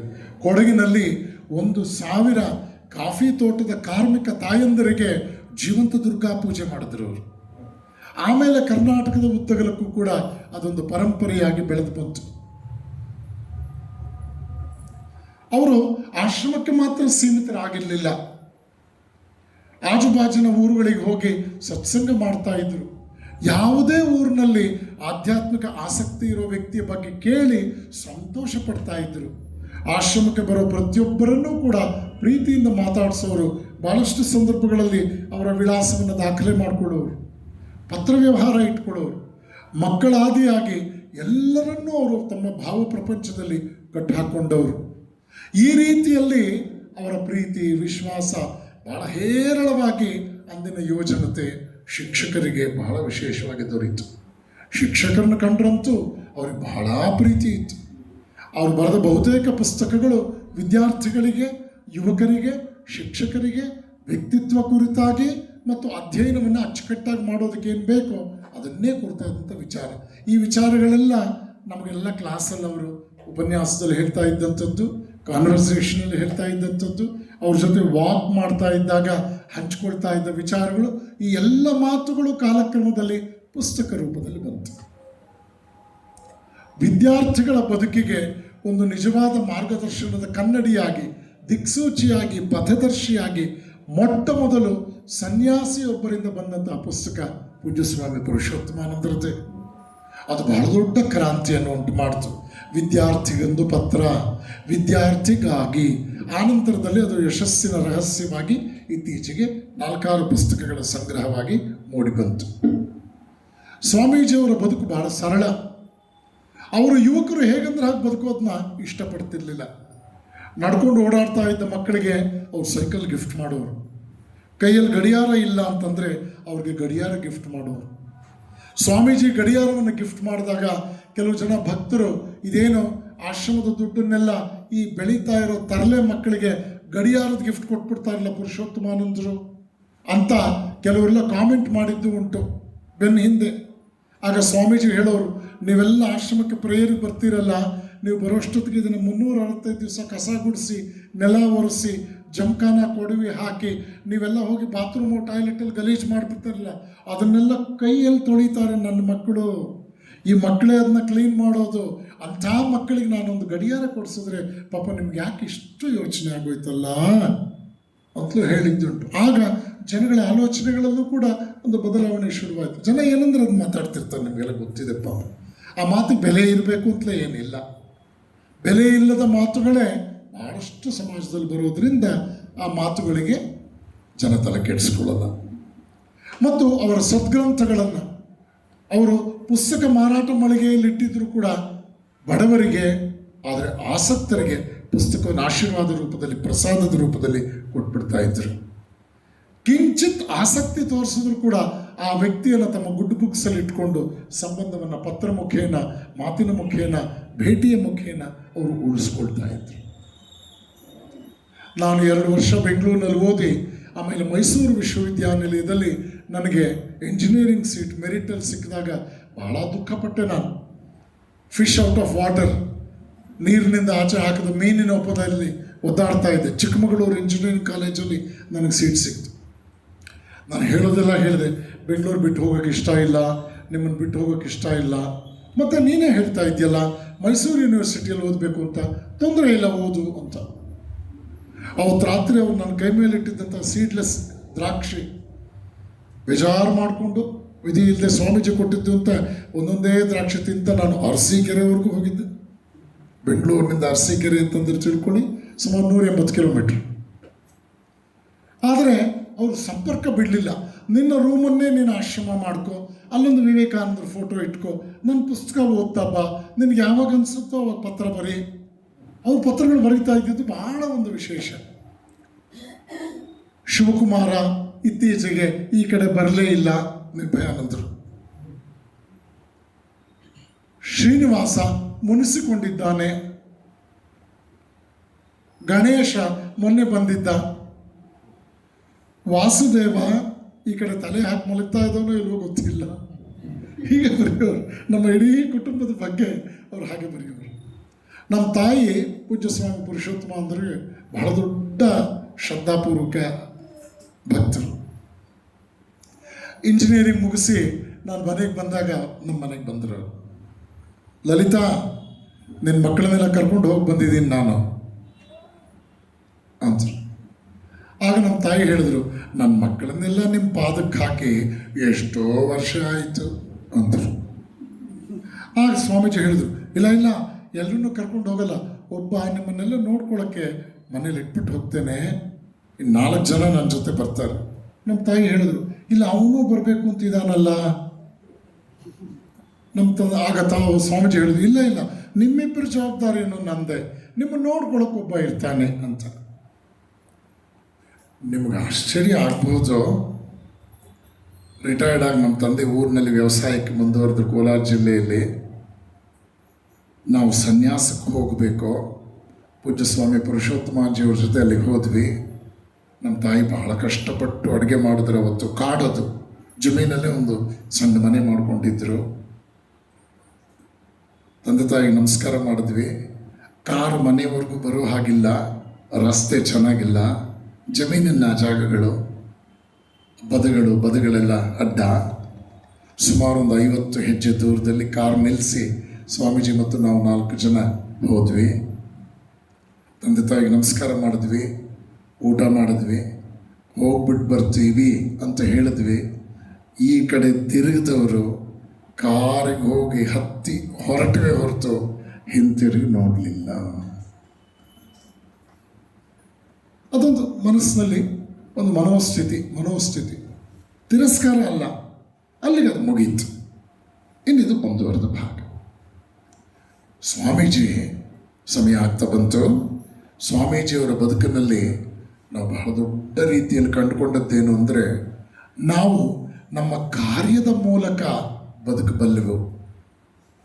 ನಮ್ಮ ಸತ್ಕಾರ್ಯಗಳು ಎಂದೆಂದಿಗೂ ನಮ್ಮನ್ನು ಜೀವಂತವಾಗಿಟ್ಟಿರುತ್ತೆ ಜನರ ಮನಸ್ಸಿನಲ್ಲಿ. ನಮ್ಮ ಪ್ರೀತಿಯ ಮಾತುಗಳು, ಭರವಸೆಯ ಮಾತುಗಳು, ವಿಶ್ವಾಸದ ಮಾತುಗಳು ಯಾವುದೂ ಕೂಡ ಅಸಹಾಯಕನೊಬ್ಬನಿಗೆ ಆಶಾಕಿರಣವಾಗಬಲ್ಲಂತಹ ಭರವಸೆಯ ಮಾತುಗಳು ಎಂದೂ ಕೂಡ ನಿಮ್ಮ ಹೃದಯದ ಸಂಬಂಧವನ್ನು ಅದು ಪ್ರತ್ಯೇಕಗೊಳಿಸೋದಿಲ್ಲ. ಯಾವುದೇ ಊರಾಗಲಿ ಕಡೆಗೆ ಅವ್ರು ಹೇಳೋರು, ನನಗೆ ಯಾಕೋ ಆಶ್ರಮ ಬೇಕು, 365 ದಿವಸ 365 ಊರುಗಳಲ್ಲಿ 1 ಗಂಟೆ ಭಜನೆ ಮಾಡಿಬಿಟ್ರೆ ಆಗೋಯ್ತಲ್ಲ, ನನಗೆ ಕರೆಸ್ಪಾಂಡೆನ್ಸ್ಗೊಂದು ಅಡ್ರೆಸ್ ಬೇಕಷ್ಟೇ, ಎಲ್ಲ ಊರುಗಳು ನನ್ನ ಆಶ್ರಮನೇ ಅನ್ನೋರು. ನೀವು ಆಶ್ರಮಗಳಲ್ಲೇ ಒಂದು ಕುರ್ಚಿಗೆ ಎಷ್ಟು ಗಲಾಟೆ ಆಗುತ್ತೆ ಅಂತ ಕೇಳಿದ್ದೀರಿ. ಎಲ್ಲ ಊರು ನನ್ನ ಆಶ್ರಮನೇ ಅಂತ ಹೇಳೋರು. ಕೋರ್ಟು ಕಚೇರಿವರೆಗೂ ಹೋಗುತ್ತೆ, ನಿಮ್ಗೆ ಗೊತ್ತಿದೆ. ಆದರೆ ಆ ವಿಶ್ವಾತ್ಮ ಭಾವ, ಆತ್ಮವತ್ ಸರ್ವಭೂತೇಶು, ಎಲ್ಲರೂ ನನಗೆ ಸಂಬಂಧಪಟ್ಟವರು ಅಂತಕ್ಕಂಥ ಪವಿತ್ರ ಭಾವ ಕೇವಲ ಭಾವನೆ ಅಲ್ಲ, ಆ ದಿಕ್ಕಿನಲ್ಲಿ ಕ್ರಿಯಾಶೀಲರಾಗಿ ಬದುಕೋದು. ಇದೊಂದು ಅದ್ಭುತವಾದ ರೀತಿಯಲ್ಲಿ ಅವರ ವ್ಯಕ್ತಿತ್ವದ ಆಯಾಮಗಳಾಗಿತ್ತು. ಅವರು ಹಾಡ್ತಾರೆ ಅಂದರೆ ಕರ್ನಾಟಕದ ಲಕ್ಷಾಂತರ ಜನ ತಲೆದೂಗ್ತಾ ಇದ್ರು. ಅವರ ಮಾತು, ಅವರ ಹಾಡು, ಬರವಣಿಗೆ ಅದು ಶಕ್ತಿ ಸಂಜೀವಿನಿಯಾಗಿ ಸಮಾಜಕ್ಕೆ ಪ್ರಾಪ್ತವಾಯಿತು. ಇದರ ನಡುವೆ ನಾವು ನೋಡ್ತೇವೆ, ದೊಡ್ಡ ದೊಡ್ಡ ವಿದ್ಯಾವಂತರು, DM ನಂಜುಂಡಪ್ಪನವರಂತಹ ವೈಸ್ ಚಾನ್ಸಲರ್ಸ್ನೂ ಕೂಡ ಅವರು ಎಷ್ಟೋ ವೇದಿಕೆಗಳಲ್ಲಿ ಹೇಳ್ತಾ ಇದ್ದಿದ್ದುಂಟು, ನಂಜುಂಡಪ್ಪ, ನಿಮ್ಮ ವಿಶ್ವವಿದ್ಯಾನಿಲಯಗಳು ಯೋಗ್ಯತಾ ಪತ್ರ ಕೊಡ್ತಾ ಇವೆ, ಯೋಗ್ಯತೆಯನ್ನು ಕೊಡ್ತಾ ಇಲ್ಲ ಅಂತ ಹೇಳೋರು. ವೈಸ್ ಚಾನ್ಸಲರ್ಸ್ಗೆಲ್ಲ ಹೇಳೋರು. ಆಗಿನ ಕಾಲದಲ್ಲಿ ಭಾಳ ದೊಡ್ಡ ಹೆಸರು DM ನಂಜುಂಡಪ್ಪನವರಂಥ ದೊಡ್ಡ ವ್ಯಕ್ತಿತ್ವಗಳು. ಶಾಲಾ ಕಾಲೇಜುಗಳಲ್ಲಿ ಏನು ಸಿಗ್ತಾ ಇಲ್ವೋ, ನಿಜವಾಗಿಯೂ ಬದುಕಿಗೆ ಅನಿವಾರ್ಯವಾದ್ದು, ಅದನ್ನು ಸ್ವಾಮಿ ಪುರುಷೋತ್ತಮಾನಂದಜಿ ಅತ್ಯಂತ ಶ್ರೇಷ್ಠ ಮಟ್ಟದಲ್ಲಿ ಯುವ ಜನಾಂಗಕ್ಕೆ, ವಿದ್ಯಾರ್ಥಿಗಳಿಗೆ, ಶಿಕ್ಷಕರಿಗೆ ಕೊಟ್ಟರು. ಅವರೊಂದು ನಡೆದಾಡುವ ಎನ್ಸೈಕ್ಲೋಪೀಡಿಯಾ ಆದರು. ಅವರ ಸಾಮೀಪ್ಯದಲ್ಲಿ ಒಂದು ದೊಡ್ಡ ಧನ್ಯತೆಯ ಭಾವ ಅವರ ಸಂಪರ್ಕಕ್ಕೆ ಬಂದ ಪ್ರತಿಯೊಬ್ಬರಿಗೂ ಕೂಡ ಅದು ಅನುಭವಕ್ಕೆ ಬರ್ತಾ ಇತ್ತು. ಅವರ ಹೆಜ್ಜೆಗಳಲ್ಲಿ ಹೆಜ್ಜೆ ಹಾಕ್ತಾ ನಾನು ಬಂದೆ. 1988 ಆಗಸ್ಟಲ್ಲಿ ನನ್ನ ಗ್ರ್ಯಾಜುಯೇಷನ್ ಮುಗೀತು. 2 ತಿಂಗಳು ಮನೆಯಲ್ಲಿದ್ದೆ. 6 ಕೆಲಸ ಸಿಕ್ತು. ಎಲ್ಲ ಪತ್ರಗಳು ತಗೊಂಡು ನಾನು ಹೊರಟೆ. ರಾಮಕೃಷ್ಣಾನಂದ ಜಯಂತಿ, ಸ್ವಾಮೀಜಿ ನನಗೆ ಕೆಲಸ ಸಿಕ್ಕಿದೆ ಅಂಥೇಳಿ ಆ ಲೆಟರ್ಸ್ನೆಲ್ಲ ಅವ್ರು ತೋರಿಸಿದೆ. 1 ನಿಮಿಷ ಇರಿಗೂ 11 ಗಂಟೆಗೆ ಭಜನೆ ಇದೆ ಅಂತ ಟೇಬಲ್ ಮೇಲೆ ಇಟ್ಟರು. ಸೀದಾ ಭಜನೆ ಕರ್ಕೊಂಡು ಹೋದರು. ಬಸವನಗುಡಿ ರಾಮಕೃಷ್ಣಾಶ್ರಮ. ಸ್ವಾಮಿ ರಾಮಕೃಷ್ಣಾನಂದರು ವಿವೇಕಾನಂದರ ಬಗ್ಗೆ ಬರೆದಂಥ ಒಂದು ಹಾಡಿದೆ. ಹಾಡು ನಿಮ್ಮಲ್ಲಿ ಪರಿಚಯ ಇರುತ್ತೆ. ಕ್ಷಾಂತಿ ಸಹನೆಯ ಶಾಂತಿ ಶೀತಲ ಕಾಂತಿಯಿಂದಲೇ ಬೆಳಗುವ ಆ ಶಶಿ. ರಾಮಕೃಷ್ಣಾನಂದರ ಬಗ್ಗೆ ಅದು ಆ ಹಾಡು. ಕ್ಷಮಿಸಿ, ಅದೊಂದು ಅದ್ಭುತವಾದ ಹಾಡು. ಅದರಲ್ಲಿ ಗುರುವೆ ನಿನ್ನಯ ಪರಮ ದೈವವು, ಗುರುವಿನ ಆಣತಿ ಹಿರಿಯ ವೇದವು, ಗುರುವಿಗಾಳ್ತನ ಚರಮ ಸಾಧನ, ಗುರುವಿಗೋ ಸುಖ ಧರಿತ ಪ್ರಾಣವು ಅಂತ ಒಂದು ಚರಣ ಬರುತ್ತೆ. ಅದನ್ನು 2 ಸಲ ರಿಪೀಟ್ ಮಾಡಿ ಹೇಳಿದ್ರು. ಭಜನೆ ಎಲ್ಲ ಮುಗಿದ ಮೇಲೆ ಪ್ರೇಯರ್ ಹಾಲ್ ಹಿಂಭಾಗದಲ್ಲಿ ಡೈನಿಂಗ್ ಹಾಲ್ ಹತ್ರ ಹೋದ್ವಿ. ಸುಸ್ತಾಗಿದ್ದರು. ನಾನು ನಮಸ್ಕಾರ ಮಾಡಿದೆ. ನನ್ನ ಟೇಬಲ್ ಮೇಲಿರುವಂಥ ಲೆಟರ್ಸ್ನೆಲ್ಲ ನಾನು ನೋಡಬೇಕಾ ಅಂದರು. ಇಲ್ಲ ನಿಮ್ಮ ಹಾಡಿನಲ್ಲಿ 2ನೇ ಸಲ ರಿಪೀಟ್ ಮಾಡಿದಾಗಲೇ ಅರ್ಥ ಆಯಿತು, ನಾನು ಕೆಲಸಕ್ಕೆ ಹೋಗಲ್ಲ ಅಂದೆ. ಅದೇ ನನ್ನ ಈ ಕ್ಷೇತ್ರಕ್ಕೆ ನಾನು ಪ್ರವೇಶ ಮಾಡಿದಂಥ ದಿವಸ. ಎಷ್ಟು ಶ್ರದ್ಧೆ ಮತ್ತು ಭಕ್ತಿಯನ್ನು ಅವರು ಊರ್ಜಿತಗೊಳಿಸೋರು ನಮ್ಮಲ್ಲಿದ್ದರೆ. ಕೆಲವು ಪತ್ರ ಬರೆಯೋರು, ನಿನಗಾಗಿ ನಿಮಗಾಗಿ ನಾನು ಏನು ಮಾಡಲು ಸಿದ್ಧ, ಶ್ರೀರಾಮಕೃಷ್ಣರ ಕೃಪೆಯಿಂದ ಅಂತ ಬರೆಯೋರು. ಏನ್ರಿ ಆ ಮಾತುಗಳು! ಅಂಥದ್ದೊಂದು ಮಾತು ಸಿಕ್ಕಿದ್ರೆ ಸಾಕು, ಒಂದು ಜೀವನ ಯಾವ ಮಟ್ಟಕ್ಕೆ ಬೇಕಾದರೂ ಅದು ಬೆಳೆಯುತ್ತೆ, ಯಾವ ಮಟ್ಟಕ್ಕೂ ನಮ್ಮನ್ನು ಕೊಂಡೊಯ್ಯುತ್ತೆ. ಹೀಗಾಗಿ ಸದಾ ಸ್ಫೂರ್ತಿಯ, ಪ್ರೋತ್ಸಾಹದ, ಭರವಸೆಯ, ಮಾರ್ಗದರ್ಶನದ ನುಡಿಗಳು ನಮ್ಮೆಲ್ಲರ ಪಾಲ್ಗೂ ಸಿಕ್ತು. 100ಕ್ಕೂ ಹೆಚ್ಚು ಯುವಕ ಯುವತಿಯರು ಈ ಶತಮಾನದಲ್ಲಿ ಪೂಜ್ಯ ಸ್ವಾಮಿ ಪುರುಷೋತ್ತಮಾನಂದರ ಪ್ರಭಾವದಿಂದ ಯತಿಜೀವನ ಸ್ವೀಕರಿಸಿ ಸನ್ಯಾಸಿಗಳಾದರು. ಇವತ್ತು ಕರ್ನಾಟಕದ ಉದ್ದಗಲಕ್ಕೂ ಬಹುತೇಕ ಭಾವಪ್ರಚಾರದ ಸಂಸ್ಥೆಗಳನ್ನು ನಾವೇನು ನೋಡ್ತೀವಿ, ಇದೆಲ್ಲವೂ ಪೂಜ್ಯ ಸ್ವಾಮಿ ಪುರುಷೋತ್ತಮಾಂಜಿಯವರ ವಿಶೇಷ ಮಾರ್ಗದರ್ಶನ ಮತ್ತು ಆಶೀರ್ವಾದ. ಅವರ ಪವಿತ್ರ ಸನ್ನಿಧಿ, ಅವರ ನೆರಳು ನಮ್ಮ ಮೇಲೆಲ್ಲ ಬಿದ್ದದ್ದು ಜನ್ಮ ಜನ್ಮದ ಒಂದು ಪುಣ್ಯದ ಫಲ ಅಂತ ನಾನು ಭಾವಿಸ್ತೇನೆ. ಒಳ್ಳೆ ತಂದೆ ತಾಯಿ ಹೊಟ್ಟೆಯಲ್ಲಿ ನಾವು ಹುಟ್ಟಿದ್ವು, ಒಳ್ಳೆಯ ಗುರುಗಳ ಕೈಗೆ ಸಕಾಲದಲ್ಲಿ ಸಿಕ್ಕಾಕೊಂಡು, ನಿಜವಾದ ಅರ್ಥದಲ್ಲಿ ಸಿಕ್ಕಾಕೊಂಡು ನಾವು ಬದುಕಿನಲ್ಲಿ ಏನು ಪಡ್ಕೋಬೇಕೋ, ಅದಕ್ಕೆ ಏನೆಲ್ಲ ಬೇಕೋ ಅದೆಲ್ಲ ಪರಮಾತ್ಮ ಅನುಗ್ರಹಿಸಿದ. ಮಾತೃದೇವೋ ಭವ, ಪಿತೃದೇವೋ ಭವ, ಆಚಾರ್ಯ ದೇವೋ ಭವ ಅನ್ನೋದು ಕಾಗುಣಿತ ಅಥವಾ ಕಾಪಿ ರೈಟಿಂಗ್ ಬರೆದಂಥ ವಾಕ್ಯಗಳಾಗಲಿಲ್ಲ ನಮ್ಮ ಜೀವನದಲ್ಲಿ. ಅದು ಜೀವನದಲ್ಲಿ ಅನುಭವಜನ್ಯವಾಗೋಯಿತು. ಅಂತಹ ಮಹಾನ್ ಚೇತನ ಪೂಜ್ಯ ಸ್ವಾಮಿ ಪುರುಷೋತ್ತಮಾನಂದಜಿಯವರು ಬಹಳ ಮೆಟಿಕ್ಯುಲಸ್ ಆಗಿ, ಅವರು ಪ್ಲ್ಯಾಂಡ್ ಆಗಿ ಕೆಲಸ ಮಾಡಿದ್ರು. ತುಂಬ ಚೆನ್ನಾಗಿ ಕೆಲಸ ಮಾಡಿದ್ರು. 20 ವರ್ಷ ಆಯಿತು ಅವ್ರ ಶರೀರ ಬಿಟ್ಟು. ಇವತ್ತಿಗೂ ನಮ್ಗೆ ಅವರು ನಿರ್ಗಮಿಸಿದ್ದಾರೆ ಅಂತ ಅನಿಸೋದೇ ಇಲ್ಲ, ನಿರ್ಗಮಿಸಿದ್ದಾರೆ ಅಂತ ಅನಿಸೋದೇ ಇಲ್ಲ. ಒಂದು ಕ್ಷಣ ಏನಾದರೂ ಸುಮ್ಮನೆ ಕೂತ್ಕೊಳ್ಳೋಣ ಅಂದರೆ ಎಚ್ಚರಿಸ್ತಾರೆ. ಹೇಳೋ ಆ ಕೆಲಸ ಇದೆಯಲ್ಲ, ಅದು ಪೋಸ್ಟ್ಪೋನ್ ಮಾಡಬಾರ್ದು, ಇದೇಳ ಮೇಲೆ ಅಂತ ಹೇಳಿ. ಇದು ನನ್ನ ಎಕ್ಸ್ಪೀರಿಯನ್ಸ್ ಅಂತ ನಾನು ಉಪನ್ಯಾಸದಲ್ಲಿ ಹೇಳ್ತಾ ಇದ್ದರೂ ಕೂಡ ಇದೆಲ್ಲವೂ ನನ್ನೆಲ್ಲ ಸೋದರಯತಿಗಳ ಎಕ್ಸ್ಪೀರಿಯನ್ಸೇ. ಪ್ರತಿಯೊಬ್ಬರಿಗೂ ಕೂಡ ಅವರವರ ರೀತಿಯಲ್ಲಿ ಈ ಭಾವನೆಗಳು ಹೃದಯದ ಮಂದಿರದಲ್ಲಿ ಸ್ಥಾಪಿತವಾಗಿದೆ. ಅದು ಊರ್ಜಿತವಾಗ್ತಾ ಪ್ರೇರಣಾದಾಯಕವಾದ ಶಕ್ತಿಯಾಗಿ ಪ್ರಾಪ್ತವಾಗಿದೆ. ಪರಮ ಪೂಜ್ಯ ಸ್ವಾಮೀಜಿಯವರ ಜನ್ಮದಿನದಂದು ನಮ್ಮ ರಾಣಿಬೆನ್ನೂರಿನ ಸತ್ಸಂಗ ಕೇಂದ್ರದಲ್ಲಿ ಇವತ್ತು ನನ್ನ ಕೆಲವು ಮಾತುಗಳನ್ನು, ಅವರಿಂದನೇ ಒಡನಾಟದ ಮಾತುಗಳನ್ನು ನಿಮ್ಮ ಜೊತೆ ಹಂಚಿಕೊಂಡಲ್ಲ, ಇದು ನನ್ನ ಭಾಗ್ಯ ಅಂತ ಭಾವಿಸ್ತೇನೆ. ಈ ಅವಕಾಶವನ್ನು ನೀಡಿದಂಥ ಪೂಜ್ಯ ಸ್ವಾಮಿ ಪ್ರಕಾಶಾನಂದಜಿಯವರಿಗೆ ನನ್ನ ಕೃತಜ್ಞತಾಪೂರ್ವಕ ಪ್ರಣಾಮಗಳು. ದಯವಿಟ್ಟು ತಂದೆ ತಾಯಿಗಳಲ್ಲಿ ನನ್ನೊಂದು ಪ್ರೀತಿಪೂರ್ವಕ ವಿನಂತಿ. ನಾನು ನೋಡಿದೆ ಮಕ್ಕಳೆಲ್ಲ ಪಾಪ ಭಜನೆ ಮಾಡ್ತಾ ಇದ್ದರು, ಎಷ್ಟೋ ಮಕ್ಕಳು ಭಜನೆ ಹೇಳ್ತಾ ಇದ್ದರು, ತುಂಬ ಶ್ರದ್ಧೆಯಿಂದ ನೀವೆಲ್ಲ ಹೇಳ್ತಾ ಇದ್ರಿ. ಇದೊಂದು ಭಾಗ್ಯ. ಇಲ್ಲಿಂದ ಆಚೆ ಇರೋರಲ್ಲಿ 90% ಜನ ಈಗ ಟೈಮ್ ಹ್ಯಾಕ್ ಕಳೀತಾ ಇದ್ದಾರೆ.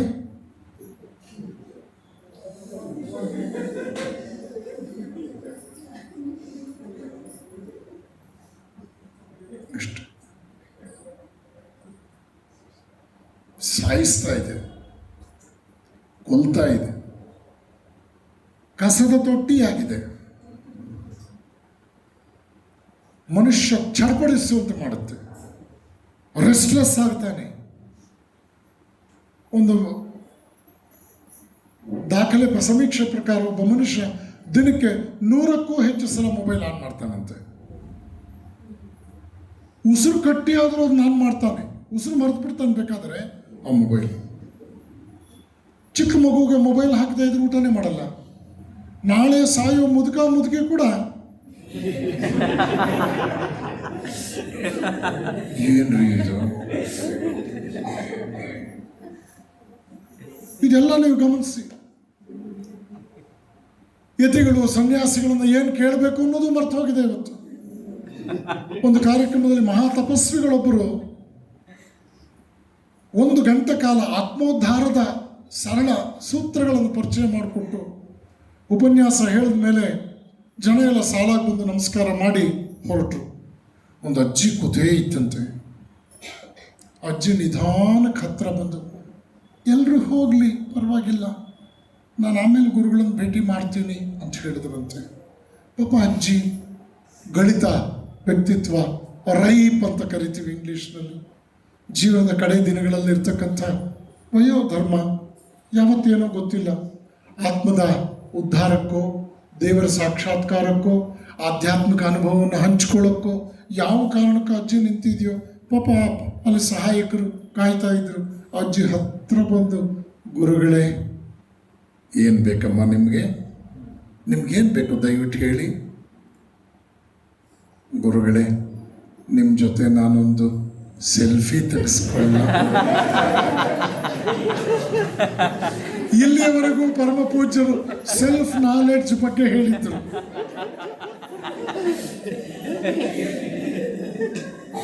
ಇಂತಹ ಪ್ರಪಂಚದಲ್ಲಿ ಆ ಪರಮ ಪೂಜ್ಯರೊಂದು ವೇದಿಕೆಯಲ್ಲಿ ಹೇಳಿದ್ರು ಅದನ್ನ. ಹಾಗಾಗಿ ಜೀವನದಲ್ಲಿ The greatest secret of success in life depends on the matter of choice. ಜೀವನದ ಯಶಸ್ಸಿನ ರಹಸ್ಯ ಅವಲಂಬಿಸಿರುವುದೇ ಆಯ್ಕೆಯ ಮೇಲೆ. But the toughest task is choice. ಜೀವನದಲ್ಲಿ ಆಯ್ಕೆ ಅನ್ನೋದು ಬಹಳ ದೊಡ್ಡ ಸವಾಲು. ಆದ್ದರಿಂದ ಮಕ್ಕಳನ್ನ ಕರ್ಕೊಂಡು ಬನ್ನಿ, ನೀವು ತಪ್ಪದೇ ಬನ್ನಿ. ನಿಮ್ಮ ಆಧ್ಯಾತ್ಮಿಕ ಪ್ರಯಾಣ ಎಲ್ಲೋ ಒಂದು ಕಡೆ ಅದು ಕಟ್ಟಾಗದ ಹಾಗೆ, ಅಪರಿಪೂರ್ಣ ಆಗದ ಹಾಗೆ ಅದನ್ನು ಕಂಟಿನ್ಯೂ ಮಾಡ್ಕೊಂಡು ಹೋಗಬೇಕು. ದಿನಕ್ಕೊಂದು ಗಂಟೆ ನಮ್ಮ ಮನಸ್ಸಿನಲ್ಲಿ ಭಗವಂತನಿಗಾಗಿ ನಾವು ಮೀಸಲಿಡಬೇಕು. ನಮ್ಮ ಮಕ್ಕಳು ಹಾಡೋದು ಕಲ್ತ್ಕೋಬೇಕು. ಅವರು ಇದು ಕೀರ್ತನೆಗಳನ್ನು, ಸದ್ಗ್ರಂಥಗಳನ್ನು ಅಧ್ಯಯನ ಮಾಡಬೇಕು. ಅದರಲ್ಲೊಂದು ವಿಶೇಷವಾದ ಆನಂದ ಇರುತ್ತೆ. ಆ ನಿಟ್ಟಿನಲ್ಲಿ ರಾಮಕೃಷ್ಣ ಪರಂಪರೆ ಒಂದು ಮೂಡಿಸಿದಂತಹ ಈ ಒಂದು ಆಧ್ಯಾತ್ಮಿಕ ಚಿಂತನೆ ಚಳುವಳಿ ಇದು ಅತ್ಯಂತ ಪ್ರಭಾವಶಾಲಿಯಾದ್ದು. ಇದನ್ನೆಲ್ಲ ನಾವು ಬಳಸ್ಕೊಳ್ಳೋಣ. ಈ ದಿಕ್ಕಿನಲ್ಲಿ ಪೂಜ್ಯ ಸ್ವಾಮಿ ಪುರುಷೋತ್ತಮಾನಂದರು ಅದ್ವಿತೀಯವಾಗಿ ಕೆಲಸ ಮಾಡಿದ್ರು. ಇವತ್ತು 6,000 ಹಳ್ಳಿಗಳಲ್ಲಿ ಅವ್ರ ಸಾಹಿತ್ಯ ಇದೆ. 6,000 ಹಳ್ಳಿಗಳಲ್ಲಿ ಅವರ ಹಾಡು ಜನಕ್ಕೆ ಗೊತ್ತಿದೆ, ಅವರ ಮಾತು ಪ್ರೀತಿಪೂರ್ವಕವಾಗಿ ಸ್ವೀಕೃತವಾಗಿದೆ, ಅವರ ಗ್ರಂಥಗಳು ತಗೊಂಡಿದ್ದಾರೆ, ಅವ್ರನ್ನ ನೋಡಿದ್ದಾರೆ, ನೋಡಿದವರು ತುಂಬ ಜನ ಅದನ್ನು ಆನಂದಿಸಿದ್ದಾರೆ. ಇದೆಲ್ಲವೂ ನಮ್ಮ ಭಾಗ್ಯ ಅಲ್ಲವೇ?